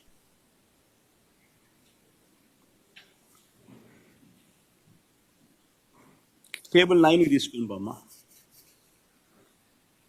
ఇది వెరీ వెరీ ఇంట్రెస్టింగ్. ఇది బాగా చూడండి. ఈ slide is very very interesting slide. Chandrababu Naidu గారు వచ్చాక రాష్ట్ర ప్రభుత్వ సొంత ఆదాయం కూడా తగ్గింది. ఒకసారి గమనిస్తే ఇది 2023-24కి సంబంధించింది. పై డేటా 2024-25కి సంబంధించిన సంవత్సరం. అంటే వైఎస్ఆర్సీపీ ప్రభుత్వం సంబంధించిన, అంటే చంద్రబాబు నాయుడు జూన్లో ప్రమాణ స్వీకారం చేశాడు కాబట్టి జూన్ నుంచి డిసెంబర్ దాకా తీసుకున్నాం. ఈ 6 నెలల, ఈ 7 నెలల పీరియడ్, ఈ 1 2 3 4 5 6 7 నెలలకు సంబంధించిన revenues, states own revenues. Telugu Desam Chandrababu Naidu గారి హయాంకు సంబంధించిన రెవెన్యూస్ పై కాలం. 2023-24 అంటే వైఎస్ఆర్సీపీ ప్రభుత్వ హయాంలో జూన్ నుంచి డిసెంబర్ వరకు వచ్చిన ఆదాయం రాష్ట్ర ప్రభుత్వ స్టేట్స్ ఓన్ రిసోర్సెస్ ఆదాయం ఎంత అని చూస్తే 50,804 కోట్లు అయితే, చంద్రబాబు నాయుడు గారి సేమ్ పీరియడ్, ఇదే జూన్ నుంచి డిసెంబర్ దాకా చూస్తే రాష్ట్ర ప్రభుత్వానికి వచ్చిన ఆదాయం తగ్గి 50,544 కోట్లు. అంటే మామూలుగా 10% రాష్ట్ర ప్రభుత్వానికి ఆదాయాలు ప్రతి సంవత్సరం 10% అన్న కనీసం ఆదాయాలు పెరుగుతాయి, రొటీన్గానే పెరుగుతాయి. కానీ చంద్రబాబు నాయుడు గారి హయాంలో ఈ 6 నెలల్లో 0.51% నెగిటివ్ గ్రోత్. ఎందుకంటే రాష్ట్ర ప్రభుత్వానికి వచ్చే ఆదాయాలు రాష్ట్ర ప్రభుత్వానికి రావడం ఇలా జోబులు లేకపోతాను.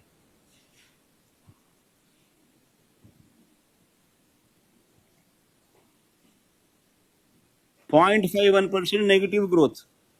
జూన్ నుంచి డిసెంబర్ దాకా చూస్తే 7 నెలల పీరియడ్కు గమనిస్తే 2023 జూన్ నుంచి 2000 డిసెంబర్ 23 దాకా, అంటే మన హయాంలో 50,804 కోట్లు వస్తే, చంద్రబాబు నాయుడు గారి హయాంలో అంటే ఈ జూన్ నుంచి ఈ డిసెంబర్ 2024లో లెక్కేస్తే 50,544 కోట్లే వచ్చింది. అంటే 0.51% నెగిటివ్ గ్రోత్. మరి నెగిటివ్ గ్రోత్ ఉన్నప్పుడు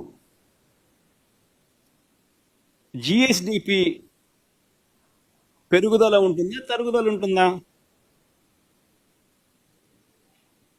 జీడిపి అండ్ రెవెన్యూ గ్రోత్ రెండు ప్రపోర్షనట్లే కదా, రెండు ప్రపోర్షనల్గా ఉంటాయి కదా.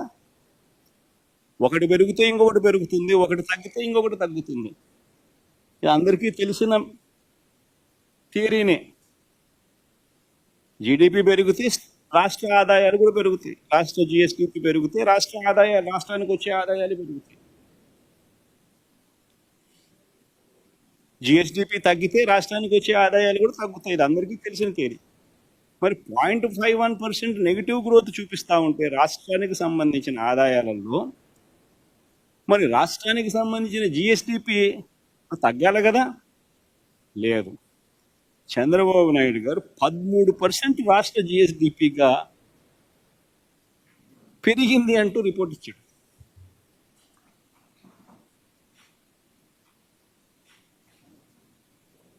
మరి ఏ స్థాయిలో అబద్ధాలు ఆడుతూ ఉన్నారు వీళ్ళు, ఏ స్థాయిలో వీళ్ళు నెంబర్స్ ప్లే చేస్తూ ఉన్నారు అంటే, ఇంతకన్నా ఏదైనా నిదర్శనం ఉందా అని అడుగుతా ఉన్నాం.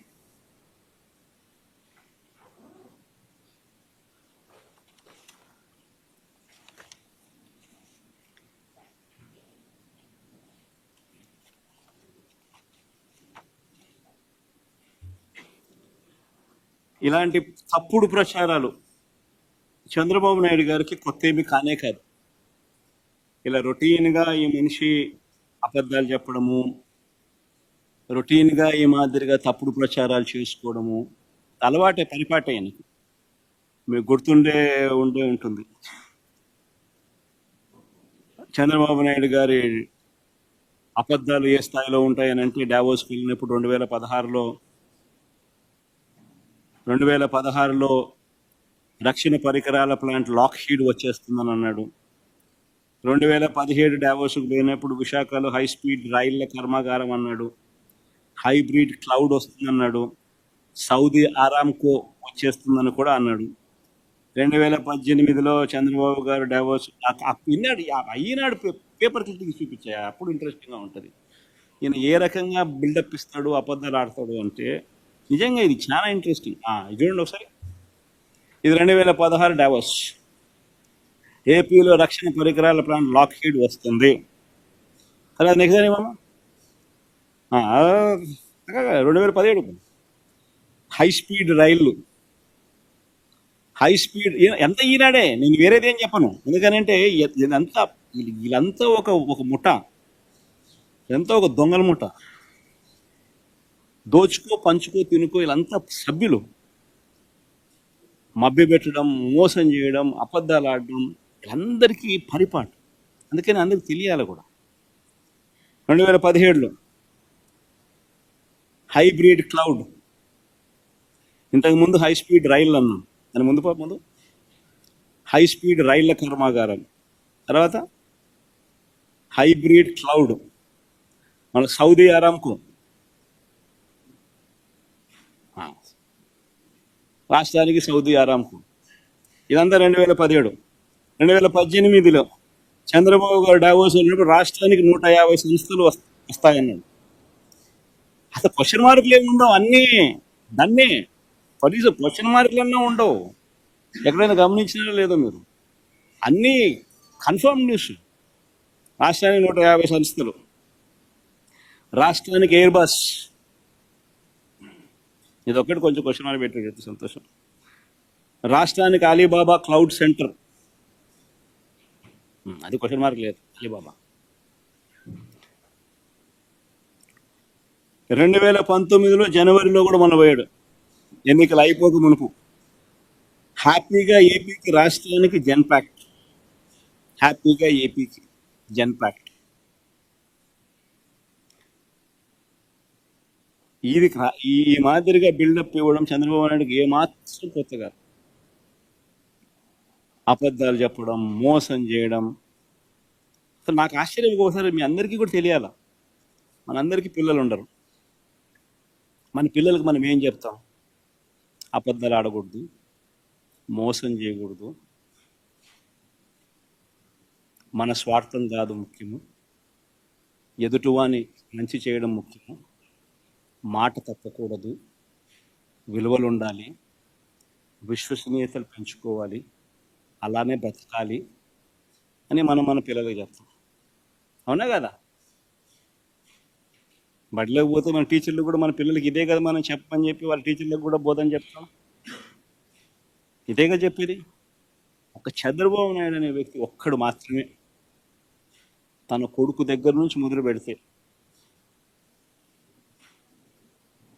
తన పార్టీలో ఉన్న ఎవరికైనా కూడా, చిన్న నాయకుల దగ్గర నుంచి పెద్ద నాయకుల దాకా, చెప్పే తీరి అబద్ధాలు చెప్పు, మోసం చేయి, మన స్వార్థమే ముఖ్యం, మన అవసరమే ముఖ్యం, మన స్వార్థం కోసం మనం ఏం చేసినా తప్పలేదు, ఏం మోసం చేసినా తప్పలేదు, అది ఇంకా ఒక ఘనకార్యం అని చెప్పి నేర్పించే వ్యక్తి ఎవరైనా ఉన్నాడు ఈ ప్రపంచంలో అంటే చంద్రబాబు ఒకడే. వెన్నుపోట్లు పొడిచినా తప్పలేదు, సొంత మామనైనా పొడిచినా తప్పేం కాదు. ఎప్పుడైనా ఏ విషయంలో అయినా ఎప్పుడైనా మాట మార్చేసేయచ్చు. ఇవన్నీ చంద్రబాబు నాయుడు నేర్పిస్తారు. ఇవన్నీ కనిపిస్తూ ఉన్నాయి ఈరోజు మన రాష్ట్ర ప్రజలకు అందరికీ కూడా. ఈరోజు మొట్టమొదటిసారిగా రాష్ట్రానికి సంబంధించిన పరిస్థితి ఎలా ఉంది అంటే, చంద్రబాబు నాయుడు గారు అనే వ్యక్తి మీద ఎంత నమ్మకం సన్నగిల్లిందంటే, ఈ పెద్ద మనిషి డావోస్కి చూస్తే కనీసం ఒక్క ఎంఓయూ కూడా జరగలేదు అని అంటే, కనీసం ఒక్క ఎంఓయూ కూడా చేసుకోలేకపోయాడు అని అంటే, రాష్ట్రానికి సంబంధించిన పలుకుబడి చంద్రబాబు నాయుడు గారి మీద ఉన్న అభిప్రాయం ఎలాంటిది అని చెప్పి చెప్పడానికి ఇది నిదర్శనం. పెట్టుబడి పెడతామని జిందాల్ లాంటి సంస్థ వస్తే ఎవరైనా రెడ్ కార్పెట్ వేసి వెల్కమ్ చేస్తారు. ఈయనేం చేసినాడు? వాళ్ళపై కేసులు పెట్టి వాళ్ళ రెప్యుటేషన్ను నాశనం చేసి వాళ్ళని భయపెట్టి వాళ్ళని వెళ్ళగొట్టినాడు. ఇదే చంద్రబాబు సమక్షంలో వాళ్ళు మహారాష్ట్రతో ఎంఓయూ చేసుకున్నారు. జిందాల్ వాళ్ళు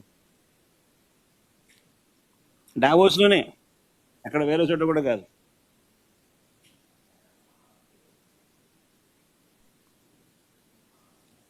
మన హయాంలో మన మోడీ గారి చేత చంద్రబాబు నాయుడు గారు ఏదో మీటింగ్ పెట్టించారు. అవన్నీ మన హయాంలో జరిగినట్టు. ఆ ఎన్టీపీసీ, ఆ బీపీసీఎల్ ప్రాజెక్టులు ఎన్ని మన హయాంలో జరిగినట్టు.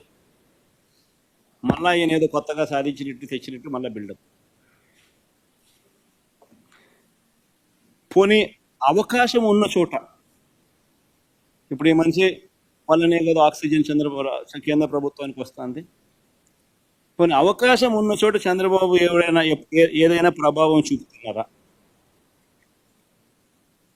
అదైనా ఆలోచన చేద్దాం ఒకసారి.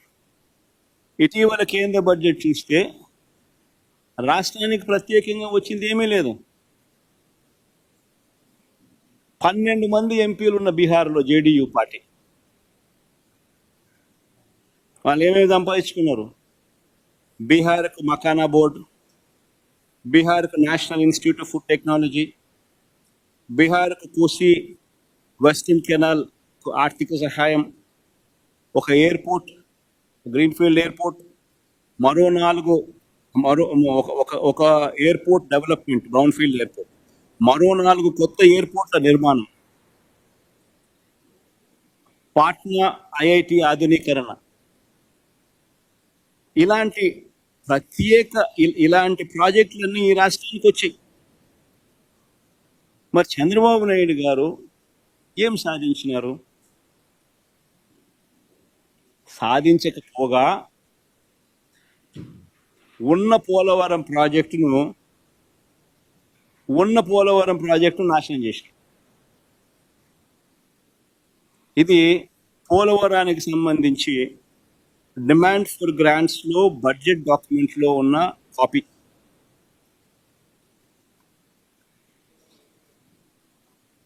పోలవరం ప్రాజెక్టును and balance central grant for the project limited to 12,157 crores can full stop between. Revised cost for completion of the Polavaram irrigation project with water storage up to 41.15 meters. Provision is for construction of a dam and canal system for accruing the envisaged benefit of development of new ICAT, stabilization of existing ICAT, providing drinking water facilities to village and district of Andhra Pradesh. The proposal is for revised cost of 30,436 crores for completion of Polavaram irrigation project with water storage up to 41.15 meters and 45.7 ఎగిరిపోయింది. Minimum drawdown level and balance central grant for the project limited to 12,157 crores. దీని అర్థం ఏంది? మన ఆయన గడ్డి తింటాడా, మళ్ళీ ఏం తింటాడా? ఈ మాదిరిగా కేంద్ర బడ్జెట్ డాక్యుమెంట్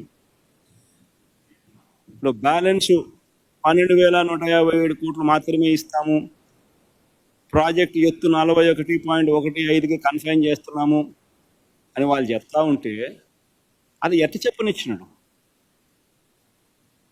అది ఎలా చెప్పనిచ్చినాడు?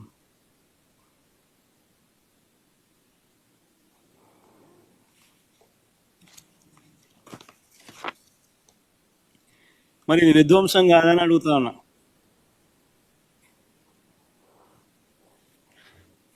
దేశవ్యాప్తంగా వచ్చే 5 ఏళ్లలో 75,000 మెడికల్ సీట్లు పెంచుతాము, అందులో 10,000 మెడికల్ సీట్లు మేము ఈ సంవత్సరం ఇస్తాము అని చెప్పి కేంద్ర ప్రభుత్వం చెప్తా ఉంటే, చంద్రబాబు నాయుడు గారు మాత్రం కేంద్రం మెడికల్ సీట్లు ఇస్తామని అంటే వద్దని రిటర్న్ లెటర్ వాళ్ళకి రాసి వద్దని వెనక్కి చెప్తా ఉంటే, చెప్పిన రాష్ట్రం ఒక ఆంధ్రప్రదేశ్ మాత్రమే. మరి ఈ మనిషి ఏం సాధిస్తా ఉన్నాడు? ఇది విధ్వంసం కాదా అని అడుగుతా ఉన్నా. భావితరాలకు మంచి చేసే మెడికల్ కాలేజీల సీట్లు మ్యాక్సిమం ఎన్ని వస్తాయో మన రాష్ట్రానికి తెచ్చుకుని ఎంతమందిని డాక్టర్లను చేయగలిగితే అంతమంది డాక్టర్లను చేయాలని తాపత్రయపడకుండా వాళ్ళు సీట్లు ఇస్తాము, దేశం మొత్తం మీద 75,000 సీట్లు ఇస్తాము 5 ఏళ్లలో, ఈ సంవత్సరం 10,000 సీట్లు ఇస్తామని చెప్తా ఉంటే, మా రాష్ట్రానికి సీట్లు అవసరం లేదు అని చెప్పి లేఖ రాస్తా ఉంటే, ఇది ఇంతకన్నా విధ్వంసం ఏదైనా ఉంటుందా అని అడుగుతున్నాను. పిల్లల జీవితాలతో 9 నెలలు చంద్రబాబు గారి ప్రభుత్వం చేసిన విధ్వంసాలు నిజంగా అన్నీ కావు. నేను చదువుతా ఒకసారి. ఈ 9 నెలల్లో చంద్రబాబు నాయుడు గారు ఎన్నెన్ని విధ్వంసాలు చేశారో ఒకసారి మీరందరికీ కూడా ఆలోచన చేయమని కోరుతా ఉన్నా. పిల్లల్ని బడులకు పంపేలా తల్లులను మోటివేట్ చేస్తూ తీసుకువచ్చిన అమ్మఒడి పథకం ఆపేశారు. ఇది విధ్వంసం కాదా? స్కూళ్ళల్లో నాడు నేడు పనులు నిలిపేశారు. ఇది విధ్వంసం కాదా? ఇంగ్లీష్ మీడియంను, సిబిఎస్ఈని, అక్కడి నుంచి ఐబీ దాకా ప్రయాణాన్ని, 3వ తరగతి నుంచి టోఫుల్ క్లాసులను తీసేశారు. పిల్లలను ప్రపంచ స్థాయి విద్యకు దూరం చేశారు. మరి ఇది విధ్వంసం కాదా? 8వ తరగతి పిల్లలకు 8వ తరగతికి వచ్చేసరికి ప్రతి సంవత్సరం ట్యాబులు ఇచ్చే పరిస్థితి నుంచి ప్రోత్సహించాల్సింది పోయి ఆ ట్యాబుల పంపిణీ కార్యక్రమం ఆపేశారు. ఇది విధ్వంసం కాదా? సబ్జెక్ట్ టీచర్ల కాన్సెప్ట్కు గ్రహణం పట్టించారు. ఇది విధ్వంసం కాదా? పిల్లలకు గొప్పగా చదివిచ్చేట్టుగా చేయాలి, వాళ్ళు చదివితేనే పేదరికం నుంచి బయటపడతారు అనే సంగతి తెలిసి పిల్లలను చదువులకు ప్రోత్సహించే విధంగా కాకుండా వసతి దీవెన పథకం పూర్తిగా రద్దు చేసి విద్యా దీవెన పథకం అరకొరగా దులిపిస్తూ పిల్లల చదువులతోనూ వాళ్ళ జీవితాలతోనూ చెలగాటమాడడం విధ్వంసం కాదా? చంద్రబాబు నాయుడు గారు ఇవ్వాల్సిన పథకాలు ఇవ్వకపోగా ఉన్న పథకాలను ఎత్తేసాడు. ఇది ప్రజల జీవితాలతో చెలగాటం కాదా? ఇది విధ్వంసం కాదా? ఆరోగ్యశ్రీ ఊపిరి తీసేశారు. ఆరోగ్య ఆసరా కనపడకుండా చేశాడు. ఈరోజు పేదవాడు ఆంధ్ర రాష్ట్రంలో ఏదైనా అప్పుల పాలు కాకుండా వైద్యం చేయించుకునే లేని పరిస్థితిలోకి చంద్రబాబు నాయుడు గారు తీసుకొచ్చాడు. ఇది విధ్వంసం కాదా? రైతు భరోసా నిలిపివేసి రైతులతో ఆడుకోవడం విధ్వంసం కాదా? 0 వడ్డీ తీసేయడం విధ్వంసం కాదా? ఉచిత క్రాప్ ఇన్సూరెన్స్ పథకం రద్దు చేయడం విధ్వంసం కాదా? రైతుల్ని నాశనం చేస్తూ ఆర్బీకే వ్యవస్థను నిర్వీర్యం చేయడం విధ్వంసం కాదా? ఈ క్రాప్ విధానాన్ని రద్దు చేయడం విధ్వంసం కాదా? అక్క చెల్లెమ్మను సైతం చేయూత, ఈబీసీ నేస్తం, కాపు నేస్తం, 0 వడ్డీ, అమూల్ ఇటువంటి పథకాలతో చెయ్యి పట్టుకుని నడిపిస్తా ఉన్న పరిస్థితి నుంచి, ఆసరా ఇటువంటి పథకాలతో చెయ్యి పట్టుకొని నడిపిస్తా ఉన్న పరిస్థితుల నుంచి ఆ పథకాలన్నింటినీ రద్దు చేయడం అక్క చెల్లెమ్మల జీవితాలలో విధ్వంసం కాదా? పేదవాడిని తోడుగా నిలుస్తూ పేదవాడికి తోడుగా ఉంటూ నేతన్న నేస్తం, మత్స్యకార భరోసా, చేదోడు, తోడు, వాహనమిత్ర ఇవన్నీ కూడా నిలిపివేసి బలహీన వర్గాలకు తీరని ద్రోహం చేయడం విధ్వంసం కాదా?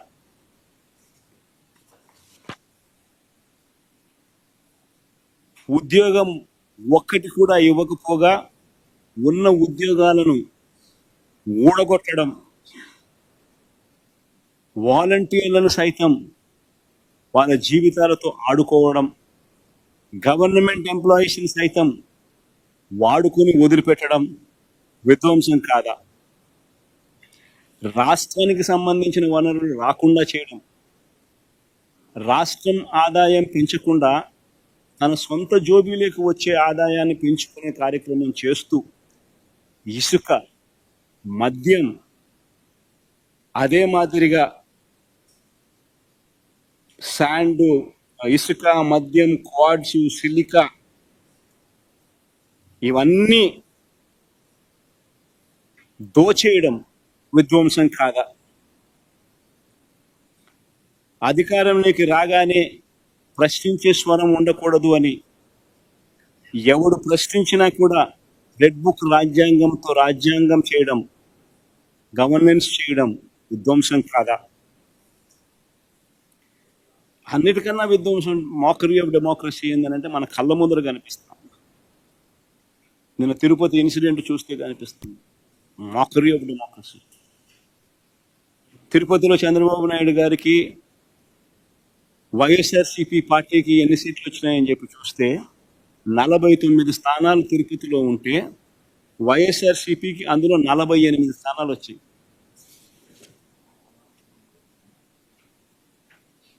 ఈ స్లైడ్ కూడా వేయగలిగితే వేయడమ్మా ఆ టేబుల్. 48 స్థానాలు ఉంటే తిరుపతి మున్సిపాలిటీలో వైఎస్ఆర్సీపీకి ప్రజలు ఓట్లు వేసినప్పుడు ప్రజలు ఇచ్చిన స్థానాలు ఎన్ని అని అంటే 48 స్థానాలు. టీడీపీకి ప్రజలు ఇచ్చిన స్థానాలు ఎన్ని అని అంటే 1 స్థానం. ఇది ఎన్నికలు అయిపోయిన తర్వాత 3 సంవత్సరాల తర్వాత జరిగిన ఎన్నికలు. ప్రజలు 49 స్థానాలు తిరుపతిలో ఉంటే 48 స్థానాలు వైసీపీకి ఇస్తే టీడీపీకి 1 స్థానం ఇస్తే వీళ్ళు చేసింది ఏంది? Reelection for vice president post జరిగితే వైఎస్ఆర్సీపీ కార్పొరేటర్లను కిడ్నాప్ చేసి బెదిరించి ప్రలోభాలు పెట్టి చివరికి వాళ్ళు పోలీసులను వాడుకొని పోలీసుల సమక్షంలోనే కిడ్నాప్ చేసి వైసీపీకి సంబంధించిన కార్పొరేటర్ ప్రయాణిస్తున్న బస్సును ఆపి పోలీసుల సమక్షంలోనే వాళ్ళని కిడ్నాప్ చేసి ఓటు హక్కు ఉన్న ఎమ్మెల్సీని సైతం కిడ్నాప్ చేసి చివరికి వాళ్ళు వైస్ ప్రెసిడెంట్ కింద గెలుచుకున్నట్టుగా డిక్లేర్ చేసుకున్నారు. 49 స్థానాల్లో 1 స్థానం నీకు వచ్చి 48 స్థానాలు వైసీపీకి వస్తే అసలు నీకు ఆ బై ఎలక్షన్లో నీకు జరిగిన ఈ ఎన్నుకునే ఎన్నికల్లో వైస్ ప్రెసిడెంట్గా నువ్వు ఎలా నీకు సంఖ్యాబలం లేనప్పుడు నువ్వు ఏ రకంగా ఎన్నుకోబడతావు? Mockery of democracy. ఏలూరు కార్పొరేషన్లో 50 ఉంటే 47 ప్రజలు వైఎస్ఆర్సీపీ తరఫున వాళ్ళ వైఎస్ఆర్సీపీ బీఫామ్ మీద గెలిచిన స్థానాలు. ఇది తెలుగుదేశం పార్టీ బీఫామ్ మీద తెలుగుదేశం పార్టీకి ఓట్లు వేసిన ప్రజలు ఇచ్చిన స్థానాలు. ఏలూరు కార్పొరేషన్ 50 ఉంటే 47 వైసీపీ, టీడీపీకి 3. నెల్లూరు కార్పొరేషన్లో వైఎస్ఆర్సీపీకి 54 ఉంటే 54 టీడీపీకి 0. హిందూపురం మున్సిపాలిటీ సిగ్గుండాల మన చంద్రబాబు నాయుడు బాగుమడదు అక్కడ, దాన్ని ఏదో గొప్పగా సాధించినట్టుగా చూపిస్తున్నారు. 38 స్థానాలకు ప్రజలు 29 స్థానాలు వైసీపీకి ఓటు వేసి కార్పొరేటర్లుగా ఎన్నుకుంటే తెలుగుదేశం పార్టీకి వచ్చింది 6. కానీ ఈరోజు వాళ్ళు చైర్మన్గా వాళ్ళ మనిషిని ఎన్నుకున్నారని చెప్పి డిక్లేర్ చేసుకుంటా ఉన్నారు. పాలకొండ నగర పంచాయతీ 20 ఉంటే 17 వైసీపీకి, టీడీపీకి 3. ఆడ ఎన్నిక జరగదు. ఎందుకనంటే వైసీపీ వాళ్ళకు మెజారిటీ ఉంది, వాళ్ళు తెలుగుదేశం వాళ్ళు కిడ్నాపులు చేయలేకపోయినారు, ప్రలోభ పెట్టలేకపోయినారు, కాబట్టి ఎలక్షన్ పోస్ట్పోన్. కోరం లేదని. తుని మున్సిపాలిటీ 30కి 30 వైసీపీని, తెలుగుదేశం పార్టీకి 0. ఆడ ఎన్నిక పోస్ట్పోన్. ఎందుకు పోస్ట్పోన్మెంటో నాకే తెలియదు.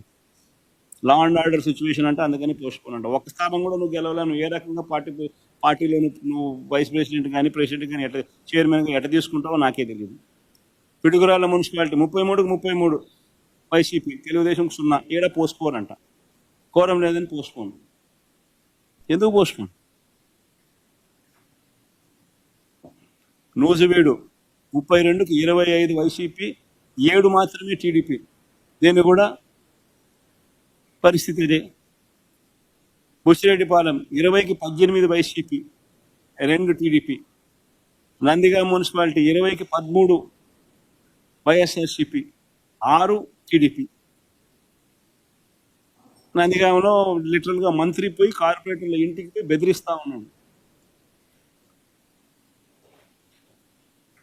ఓటింగ్కి వస్తే చంపేస్తామని బెదిరిస్తా ఉన్నాడు. పోలీసుల సమక్షంలో మంత్రి పోయి ఇళ్ళకు పోయి చేస్తా ఉన్నాడు. ఈ మాదిరిగా ప్రజాస్వామ్యాన్ని అధికారంలో ఉన్న వాళ్ళు ప్రొటెక్ట్ చేయాల్సింది పోయి కూనీ చేస్తూ ఉంటే అసలు ఎందుకు ఎన్నికలు జరపాలి? మీరే డిక్లేర్ చేసేసుకోండి, రాదు మున్సిపల్ చైర్మన్ మీరే అని చెప్పి డిక్లేర్ చేసేసుకోండి, అయిపోయింది కదా, సులభం కదా. ఇదే మేము అధికారంలో ఉన్నప్పుడు ఒక చిన్న ఘటన చెప్తాం. వైఎస్ఆర్సీపీ అధికారంలో ఉన్నప్పుడు మొత్తం వైఎస్ఆర్సీపీ స్వీప్ చేసింది. 2 చోట్ల మాత్రం టీడీపీ గెలిచింది. తాడిపత్రి అండ్ దర్శి 2 చోట్ల మాత్రం టీడీపీ గెలిచింది. తాడిపత్రిలో 38 స్థానాలకు వైఎస్ఆర్సీపీ 18, టీడీపీకి 20 గెలిస్తే 2 స్థానాలు టీడీపీకి వైసీపీ కన్నా ఎక్కువ ఉన్నాయి. ఎక్కువ ఉంటే 2 స్థానాలు మేము తలుచుకున్నానంటే ఆ రోజు ఆ 2ను ఈ పక్క తిప్పేసి వైసీపీని సొంతం చేసుకుని ఉన్నాం ఆ స్థానాన్ని. కానీ ఆ రోజు జగన్ ఏం చేశాడో ఒకసారి చూద్దామా? ఆ రోజు తెలుగుదేశం పార్టీ ఇన్ఛార్జ్ జగన్ గురించి ఏం మాట్లాడాడో ఒకసారి ప్లే చేద్దాం. ముఖ్యమంత్రి ఏం తప్పు లేదు. ఇది CM, Andhra Pradesh, I'm part of it. ఇప్పుడు మాకు వాళ్ళు వైరం ఉండొచ్చు కానీ as a chairman I can meet anybody. I can't meet Jagan. నాకు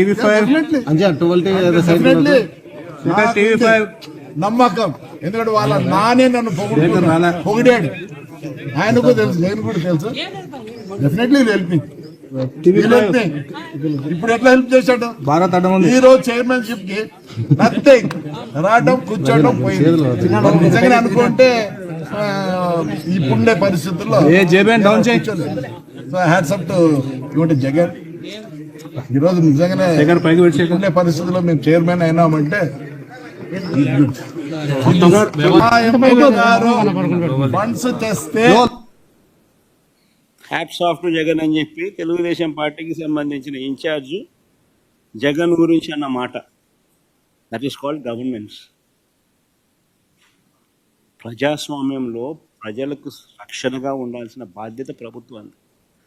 అలాంటి ప్రభుత్వం ఎలా ప్రవర్తిస్తుంది అన్నది వెరీ వెరీ ఇంపార్టెంట్ ఆస్పెక్ట్.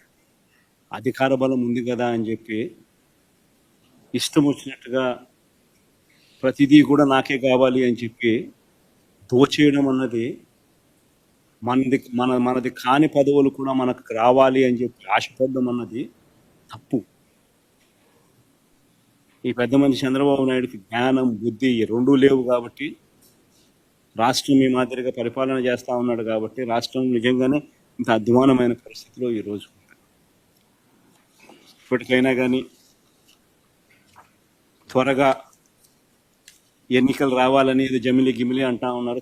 ఎంత తొందరగా వస్తే అంత తొందరగా మంచిది. ఎంత తొందరగా వస్తే ఈ మనిషిని ఎప్పుడెప్పుడు పంపించాలా అని చెప్పి ప్రజలందరూ కూడా ఎదురు చూస్తూ ఉన్నారు. ఇప్పటికే చంద్రబాబు నాయుడు గారిని ప్రశ్నించే స్వరాలు ఇప్పుడు పెరిగినాయి. రాబోయే రోజుల్లో చంద్రబాబు నాయుడు గారిని చొక్కా పట్టుకునే రోజులు కూడా దగ్గరలోకి వస్తాయి. రాబోయే రోజుల్లో ఆ తర్వాత వీళ్ళను తరిమి కొట్టే రోజులు కూడా దగ్గరలోనే ఉంది. వీళ్ళు చేసే పరిపాలనను చూసి ప్రజలు ఆ లెవెల్లో వెక్స్ అయిపోయి ఉన్న పరిస్థితులు ఈరోజు రాష్ట్రంలో ఉన్నాయి. అంత దారుణంగా ఈరోజు రాష్ట్రంలో పరిపాలన సాగిస్తూ ఉన్నారు. రాష్ట్రంలో పెట్టుబడులకు సంబంధించి తెలుగుదేశంలో వ్యవహారం బయటెత్తింది. హైదరాబాద్ కానీ చెన్నై లాంటి, బెంగళూరు లాంటి పట్టణాలు రాష్ట్రంలో లేవు కాబట్టి అమరావతిని శక్తి నిర్మిస్తున్నాం. తర్వాత పిల్లల వాతావరణం కూడా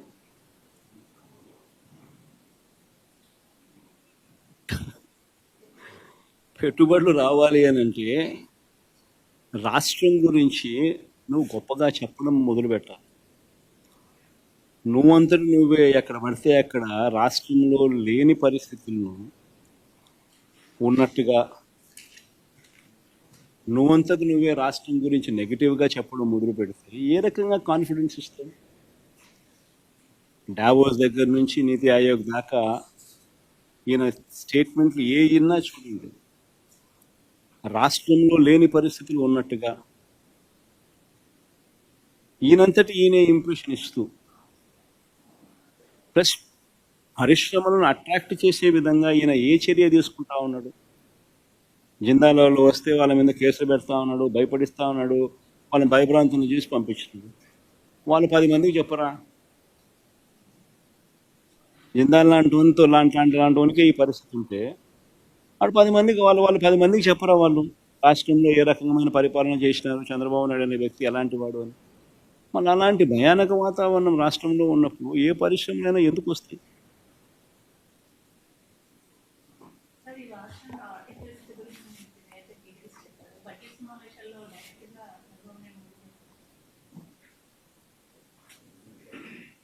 చంద్రబాబు నాయుడు గారు అనే వ్యక్తిని ఇంత ముందు కూడా ఎన్నోసార్లు చెప్పినా కదమ్మా. సో బేసిక్లీ ఏంటంటే ఇవన్నీ నేను మీకు క్లుప్తంగా మీ ద్వారా ప్రజలకు ఇవన్నీ నేను ఎక్స్ప్లెయిన్ చేయగలిగిన. నాకు మినిమం ఇంత టైం పట్టిందా?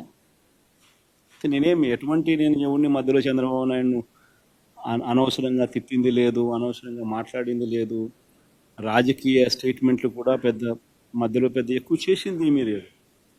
కానీ మినిమం అయితే ఈ మేరకు అయితే టైం కావాలి కదా. ఈ మేరకు మినిమం టైం నాకు ఇవ్వగలిగితే, ఈ మేరకు ప్రజెంటేషన్ మనం చేయగలిగితే, ఈ మేరకు ప్రజలకు అర్థమయ్యేట్టుగా మనం చెప్పగలుగుతాం. ఇది ఎప్పుడు జరుగుతుంది? ప్రతిపక్ష నాయకుడి కింద ప్రతిపక్షం అన్నది ఎన్ని సీట్లన్నా ఉండదు, పక్కన పెట్టమ్మా. ఉండేటి రెండు పార్టీలు, ఒకటి అధికార పార్టీ, రెండోది ప్రతిపక్ష పార్టీ. సో ప్రతిపక్ష పార్టీని ప్రతిపక్ష పార్టీకి యాక్సెప్ట్ చేయడంలా. ఎందుకంటే యాక్సెప్ట్ చేస్తే ప్రతిపక్ష పార్టీకి ఒక నాయకుడు అనేవాడు ఉంటాడు కాబట్టి ఆయన ప్రతిపక్ష నాయకుడిగా యాక్సెప్ట్ చేయాల్సి వస్తుంది. యాక్సెప్ట్ ఒకవేళ చేస్తే నువ్వు చంద్రబాబు నాయుడు గారికి ఎంత మైక్ టైం ఇస్తావో అపోజిషన్ పార్టీ లీడర్కి కూడా అంతే మైక్ టైం ఇవ్వాల్సి వస్తుంది. అది ఇవ్వడం నీకు ఇష్టంలా కాబట్టి నువ్వు యాక్సెప్ట్ చేయడంలా. నువ్వు 175 మందిలో ఒక ఎమ్మెల్యేకి ఇస్తావు, ఎంత సమయం ఇవ్వాలో అంతే సమయం నీకు ఇస్తాను అని అంటే ఇవన్నీ ఎప్పుడు ప్రజలకు చెప్పగలుగుతాం? ఎలా చెప్పగలుగుతాం? చెప్పాలి అని అంటే ప్రజలకు మనం కమ్యూనికేట్ చేయగలగాలి అని అంటే చేసే పరిస్థితి వాళ్ళు క్రియేట్ చేయగలగాలి. అలా చేయడం వాళ్ళకి ఇష్టం లేదు కాబట్టి మీడియా ద్వారా మీ ద్వారా ప్రజలకు ఈ మెసేజ్లు కమ్యూనికేట్ చేస్తాం. Sir, JDU and TDP are a key alliance partner of NDA. So what's your say that is there been any just ముఖ్యమంత్రి గారు పదే ఒక విషయం చెప్తున్నారు, జగన్ మళ్ళీ రావడానికి నమ్మకం లేదు కాబట్టి, ఎందుకంటే 40% ఓట్ షేర్ ఉంది కాబట్టి ఆ భయంతోనూ పెట్టుబడి పెట్టేవాళ్ళు ఎవరు ముందుకు రావట్లేదు అని చెప్పి కూడా పదే ముఖ్యమంత్రి గారు చెప్తున్నారు. తెలుగుదేశం పార్టీ రాదని చెప్పి ప్రతి ఒక్కడు అంటున్నాడు స్వామి. ఒకసారి పోయి చూసుకోమని చెప్పాను పరిస్థితి ఏందో ఒకసారి. తెలుగుదేశం పార్టీ డిపాజిట్లు రావు నెక్స్ట్ ఎలక్షన్లో. ఆయన పరిస్థితి, ఆయన పాలన ఇలా ఉంది. నేను చెప్పిన దానిలో ఏది అవాస్తవాలు కాదు. సూపర్ 6 వస్తా అందా కనీసం నీ ఇంట్లో అన్నా, కనీసం నీ ఒక్కరికన్నా ఇస్తున్నాడా? మన సూపర్ 6 లేవు, సూపర్ 7 లేవు, చేసేదంతా అబద్ధాలు, చేసేదంతా మోసాలు ఉన్నప్పుడు ఎవడైనా ఎందుకు తెచ్చారు స్వామి ఓటు? సార్ నిన్న మీరు కేంద్రం రేటింగ్ చేశారు, జగన్ 2.0 చూడబోతున్నాను అంటే 2.0 ఎలా ఉంటుంది? 2.0 అయినా కానీ ఒకటి గుర్తుపెట్టుకోవాల్సింది, ఏదైనా కానీ పాలనలో విశ్వసనీయత ఉండాలి. ఒక మాట చెప్తే ఒక రాజకీయ నాయకుడు అది చేస్తాడు అన్న నమ్మకం ఉండాలి. That is called governance, that is called విలువలు, విశ్వసనీయత. ఈ రెండు ఉన్నప్పుడు పాలన అనేది ఆటోమేటిక్లీ బాగా ఉంటుంది. ఎస్, లాస్ట్ టైం నిన్న నా ప్రెఫరెన్స్లో I was mentioning more about కార్యకర్తలకు సంబంధించిన విషయం. ఎందుకంటే లాస్ట్ టైం మనం అధికారంలోకి వచ్చిన వెంటనే జూన్లో అధికారంలోకి వచ్చాం, మార్చ్లోనే కోవిడ్ వచ్చేసింది. సో ఆ తర్వాత 2.5 సంవత్సరము తీవ్ర రాష్ట్రంలో అసలు ఫోకస్ మొత్తము కోవిడ్ మేనేజ్మెంటు, రాష్ట్రానికి సంబంధించిన వనరులు మేనేజ్మెంటు, ప్రజల సంక్షేమము, సేఫ్టీ, వీటి గురించే టైం కేటాయింపులు చేయాల్సి వచ్చింది. సో ఈ నేపథ్యంలో కార్యకర్తలకు ఒక నాయకుడిగా, ఒక పార్టీ నాయకుడిగా, ఒక లీడర్గా, కార్యకర్తలకు ఒక తండ్రిగా చేయగలిగింది బహుశా నా దృష్టిలో నేను తక్కువ చేసినానని నాకు అనిపించింది.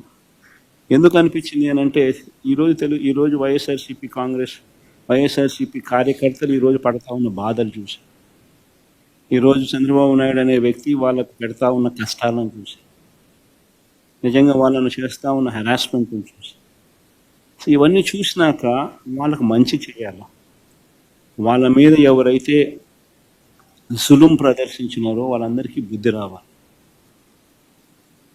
పోలీస్ డ్రెస్ ఉంది కదా అని చెప్పి నీ ఇష్టం వచ్చినట్టుగా నిన్ను ఇల్లీగల్గా అరెస్ట్ చేయకూడదు. There's got to be some account of responsibility.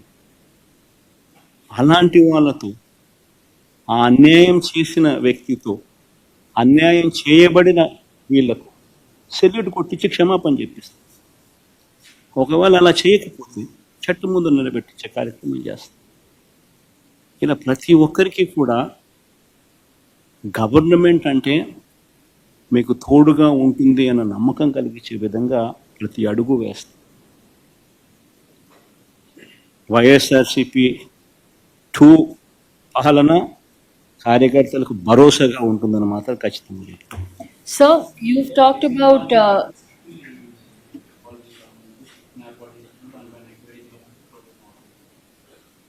అసలు ఆశ్చర్యకరమైన విషయం నేను నిన్న ఈనాడు పేపర్లో రాస్తే ఐటమ్స్ చూసిన నాకు నిజంగా ఆశ్చర్యం అనిపించింది. ఒక మనిషిని ఏ రకంగా ఇరికిచ్చాలని తాపత్రయపడతా ఉన్నాను.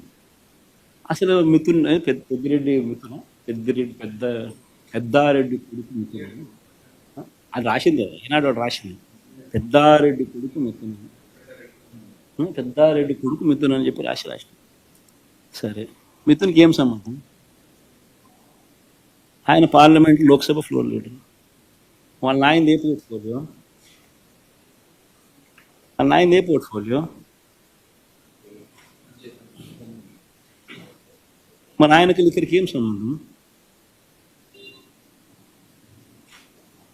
ఇష్టం వచ్చినట్టుగా ఇరికేయడం. ఆడేడో ఇంకోడు కసిరెడ్డి రాజా ఎవరో పేరు చెప్పాడు. ఆయన రాసి ఎవడైనా ఆయనకు ఏం సంబంధం? మద్యానికి ఏం సంబంధం?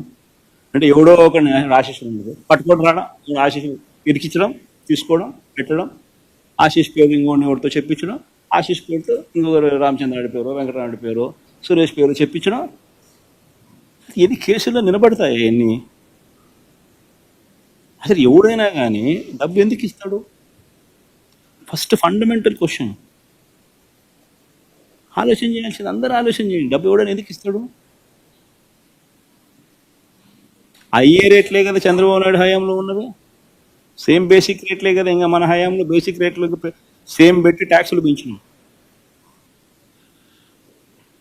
బేసిక్ రేట్ అదే కదా చంద్రబాబు నాయుడుకి ఇచ్చినడం వల్ల. ఈనాడు రాస్తాడా చంద్రబాబు నాయుడు తీసుకున్నాడని? మరి చంద్రబాబు నాయుడుకి ఇచ్చినప్పుడు ఇంకోరికి ఎందుకు ఇస్తారు? ఇంకా మన హయాంలో వాల్యూమ్స్ తగ్గినాయి, రేట్లు షాక్ కొట్టే విధంగా ట్యాక్సులు పెంచినాయి.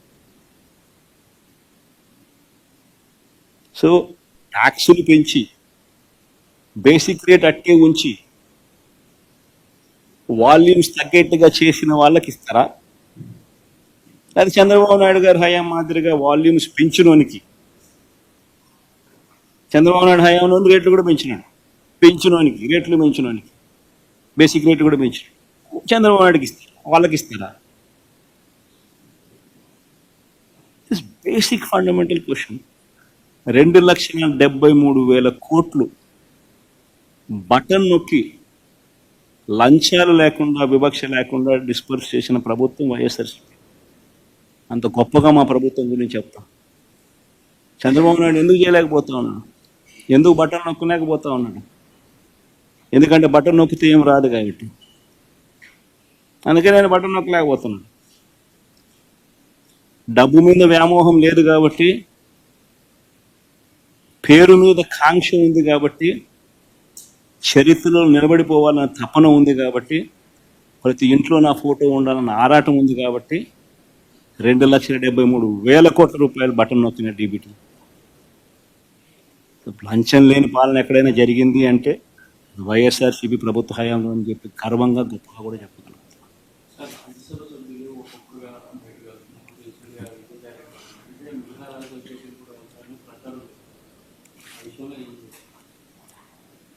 బేసిక్లీ ఒకటి గుర్తుపెట్టుకోవాలి,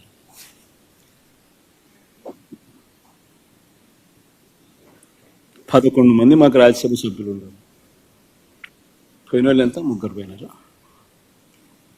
సాయిరెడ్డితో కలుపుకుంటూ 4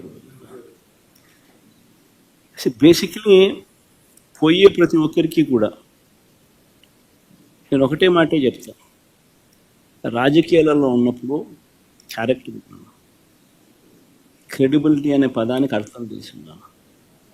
రాజకీయాలలో ఉన్నప్పుడు కాలర్ ఎగరేసుకుని చెప్పాలి, ఫలానోడు మా నాయకుడు అని. అది ముఖ్యమంత్రి అయినా సరే, ఎమ్మెల్యే, ఎంపీ అలాంటి ఆయనైనా సరే, ఎమ్మెల్యే అయినా ఇలాంటి అయినా సరే, ఎవరి గురించి అయినా కానీ ఇట్లా గొప్పగా చెప్తాం. కానీ మనమంతటి మనమే ప్రలోభాలకు లొంగో, భయపడో, ఏదో కారణం చేత మనమంతటా మనమే మన వ్యక్తిత్వాన్ని, మన క్యారెక్టర్ని, మన క్రెడిబిలిటీని మనం పనంగా పెట్టి మనం కాంప్రమైజ్ అయ్యి అటువైపు మనం పోతే మన గౌరవం ఏంది,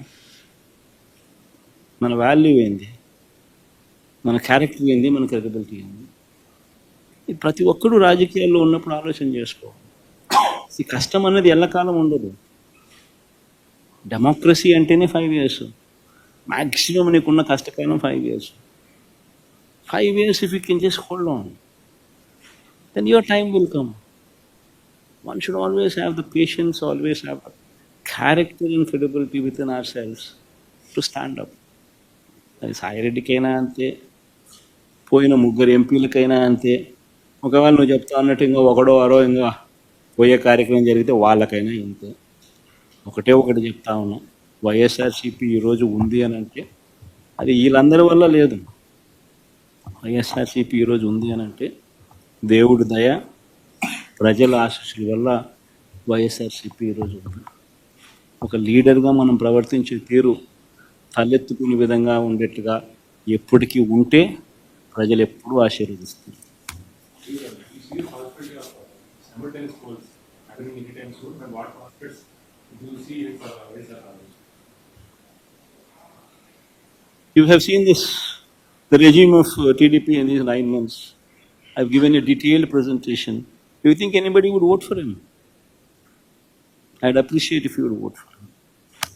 Sir, you've talked about how Jagan 1.0 and what all has done. Jagan 2.0 is what you're pitching. Yesterday, Andhra Pradesh IT Minister Nara Lokesh says 1.0, we saw the results public gave to Jagan. What do you expect 2.0 to come out of? Your response on this? It's exactly. I mean, whatever I had spoken to you, whatever I had spoken to, was yesterday telecasted. The message was also very clearly told, but very clearly communicated yesterday. So the most important thing is, I had given a detailed presentation today, and you have been a witness to that presentation. Now you tell me whether it is Lokesh or whether it is Chandrababu Naidu or whether it is Pawan Kalyan or Yallaya or Punnaya. Why would anybody vote for you? People would only vote for you only when you stand up to your word. Only when you fulfill what you have spoken in your own manifesto. You have given a word to the people. You have communicated that you will do so many things to people. You have spoken about Super 6, you have spoken about Super 7. Now, if you were to not deliver whatever you had spoken, would it not be treated as betrayal by the people? And if such betrayal is done by somebody, and yet that somebody has the audacity to speak these words that you have just spoken, and I only say it's only mere arrogance. And ultimately, people will teach them a lesson. So the Higher Education Ministry also recently, in the Acer report that came out, it has been said that the last 5 years there hasn't been much development in a higher education and education department in Andhra Pradesh. Several students have been lacking as well. This, the TDP is alleging as a lapse in YSRCP governance, because of which, the students were unable to reach their full potential. Acer report usually, what was this Acer report? When did it come out? When did they do the survey? I think they did it in December. December which year? 2024. Then, from June to December, is it not good enough period for somebody to ruin the education system? You should ask yourself the same question. What I just spoke about, what I just spoke about some time back, you have successfully ruined the TOEFL classes, which was a part of your education curriculum. From the 3rd class itself, as a period it was given to the children. You have removed it. You have successfully removed English medium. You have successfully removed CBSE. You have successfully stopped Nadu Nedu. You have successfully stopped the distribution of tabs. When you yourself, successfully since June till now, have successfully been doing all these things, and if somebody were to come to your classrooms in December after successfully ruining everything what has been put forth on a platter, then obviously what would the outcome be? See, all these things are all manipulative figures. So BJP is making allegations that during your regime, central schemes funds were transferred to the welfare schemes which were on your name for your own promotion. What's your say on that? Ashish, you cannot do that. Ashish, you can't do that. In fact, if you're part of governance, you would yourself know that nobody has the authority to divert any such central government funds from one scheme to another scheme. You can't do it. Within 21 days, if you were to not restore the balance, there is going to be a penal amount what the central government would charge. And not only that, further funds will be stopped. So that being the case, nobody can do whatever you're trying to say that somebody has done. It cannot happen that way. No diversion of funds can take place. In fact, this system came into existence during the last 5 years itself. Seeing what Chandrababu Naidu has done. One last question. JDU and TDP are key alliance partner of NDA, and hence Bihar has got quite a lot in the bucket during the union budget. Andhra did not. So what's your say on that? Do you think it's injustice? That's exactly what I spoke about. No? See, Chandrababu Naidu does not have the sincerity to prevail upon central government to get whatever the state is due. That is the problem with Chandrababu Naidu. Whereas Nitish Kumar has more of such sincerity within him, and he is ensuring that his state benefits. See, until unless you ask, nobody is going to give. This man never asks anything. This man doesn't even, one will not even, one would be surprised. I seriously don't understand why he is in power. Neither is he bothered about the promises that he made during the election campaign, neither is he bothered about the manifesto that he has given, neither is he bothered about doing something to the poor, doing something good to the poor. He's least bothered about anything. His only purpose in life to be in that chair is to loot the state. That is what we've been seeing in these 9 months. Whether I like it or not, this is the reality which has been displayed in these 9 months. All these facts that I have just put forth, nothing out of heartburn. These are all plain facts that I have presented right in front of your eyes. None of these facts that I have presented, not even one single aspect is a lie. You can go through the entire data. So are you implying that BJP is taking Chandrababu Naidu for granted? So who is taking whom for granted, I do not know. But you should ask Chandrababu Naidu this question, not me, no. Assembly సమావేశాలు వేసారు కూడా బహిష్కరిస్తున్నారు. Assembly సమావేశాలు అన్నది మనం బహిష్కరిస్తున్నామనే దానికన్నా you should ask the speaker why is he not responding to the court. స్పీకర్ని అడగాలి. వాళ్ళు హోదా ఇవ్వకపోతే ప్రతిపక్ష హోదా కోర్టు సమన్స్ ఇచ్చింది. కోర్టు స్పీకర్ను రెస్పాండ్ కమ్మని చెప్పింది. ఎందుకు రెస్పాండ్ కాడమ్మా? రెస్పాండ్ అయినారు అని అంటే సమాధానం చెప్పాలి కదా. సమాధానం నువ్వు చెప్పాల్సి వస్తుంది, ఇవ్వాల్సి వస్తుంది. కనీసం మీ ఎమ్మెల్యేలు అయినా వెళ్ళి స్పీకర్ ఇదే క్వశ్చన్ అడగచ్చు కదా మీరు. ఒకటి గుర్తుపెట్టుకోవాల్సింది, మనం ప్రతిపక్షంలో ఉన్నాం. మన డ్యూటీ ఏంది? ప్రజలకు మెసేజ్ కమ్యూనికేట్ చేయడం. నీ ద్వారా కమ్యూనికేట్ చేసినా ఈ మాదిరిగా సిన్సియర్గా, ఈ మాదిరిగా ఫ్యాక్ట్స్ అన్నీ చెప్తూ, ఈ మాదిరిగా ప్రజెంటేషన్ చేస్తూ ప్రజలకు సత్యాలు చెప్పడం మోస్ట్ ఇంపార్టెంట్ థింగ్. ఇప్పుడు ఇవన్నీ లైవ్ టెలికాస్ట్ జరుగుతూ ఉన్నాయి. సమాధానం చెప్పండి వాళ్ళను. That is what people want. నువ్వు నేను ఎదురుగా గుద్దుకోవాల్సిన పనులా, కొట్టుకోవాల్సిన పనులా, కుస్తీ పడాల్సిన పనులా, ఎదురుగా ఉండాల్సిన పనులా నేను నీకు చెప్పినా, నువ్వు చెప్పు, సమాధానం చెప్పు. వాళ్ళు వీటి మీద మాట్లాడట్లేదు, మీరేవైతే అంటున్నారో అవన్నీ జగన్ గత ప్రభుత్వంలో తప్పులు చేయడం వల్ల ఇప్పుడు అదే చెప్పేది. ఎందుకంటే వాళ్ళు చేయాలని లేదు. చేయాలని లేనప్పుడు కనీసం సిన్సియారిటీ టు అపాలజైజ్ కూడా లేదు. నువ్వు చేయాలని ఫస్ట్ ఇప్పుడు చేయలేని పరిస్థితి అని చెప్పి తెలిసి సాధ్యం కాని హామీలు నువ్వు ఇచ్చావు. సాధ్యం కాదని తెలిసి నువ్వు హామీలు ఇచ్చావు. సో నువ్వు మొట్టమొదటి రోజు నుంచే మోసం చేయడానికి నువ్వు అడుగులు ముందుకేసావు. మోసం అని చెప్పి ఏ రోజు అయితే నువ్వు బయటికి ఫేస్ చేయాల్సి వచ్చినప్పుడు ఆ మోసం చేసినందుకు నేను సారీ అని కూడా నువ్వు చెప్పలేకపోతా ఉన్నావు. ఆ చెప్పి చిత్తశుద్ధి సిన్సియారిటీ కూడా నీలో లేదు. దాంట్లో కూడా నువ్వు ఇతరుల మీద ఏలెత్తి చూపించి ఎందుకు నేను చేయలేకపోతున్నాను అని చెప్పి జస్టిఫై చేసే కార్యక్రమం చేస్తా ఉన్నావు. సో దాని అర్థం ఏంది? నీకు సోల్ లేదు. You do not have the heart of the soul. What is very important for a politician. రాజకీయ నాయకుడికి మంచి మనసు ఉండాలి. మంచి మనసు ఉంటే ప్రజలు బాగుపడతారు. అసెంబ్లీకి రాకపోతే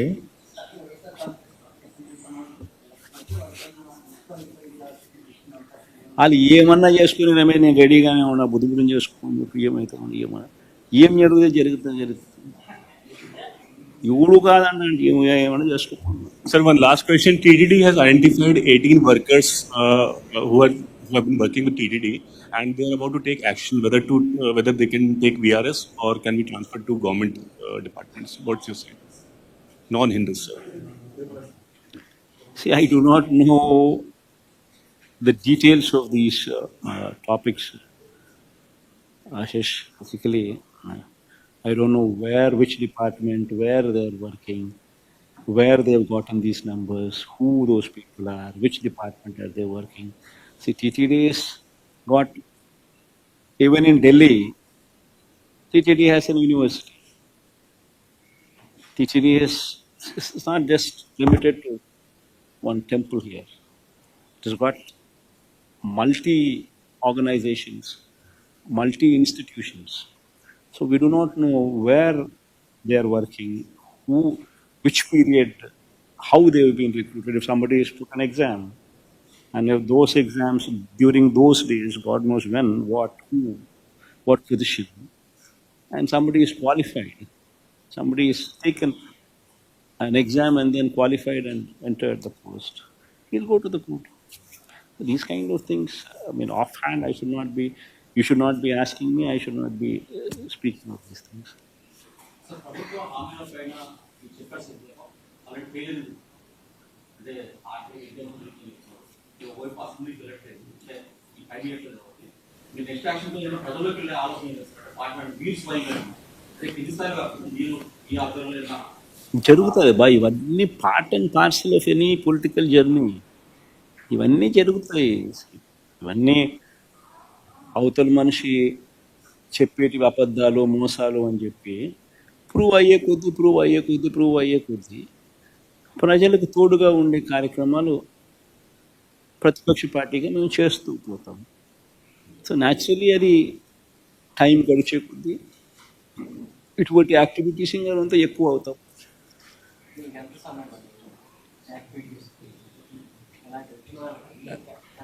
అదే జిల్లాల పర్యటన అన్నారు కదా, జరుగుతుంది. బాగా చాలా టైం ఉంది దానికి. 9 నెలలే కదా అయ్యింది. సంక్రాంతి తర్వాత అన్నారు కదా, సంక్రాంతి తర్వాత అని చెప్పారు కదా. జరుగుతుంది సంబంధించి ఆ టైం వచ్చినప్పుడు జరుగుతుంది. ఆ టైం వచ్చినప్పుడు జరుగుతుంది.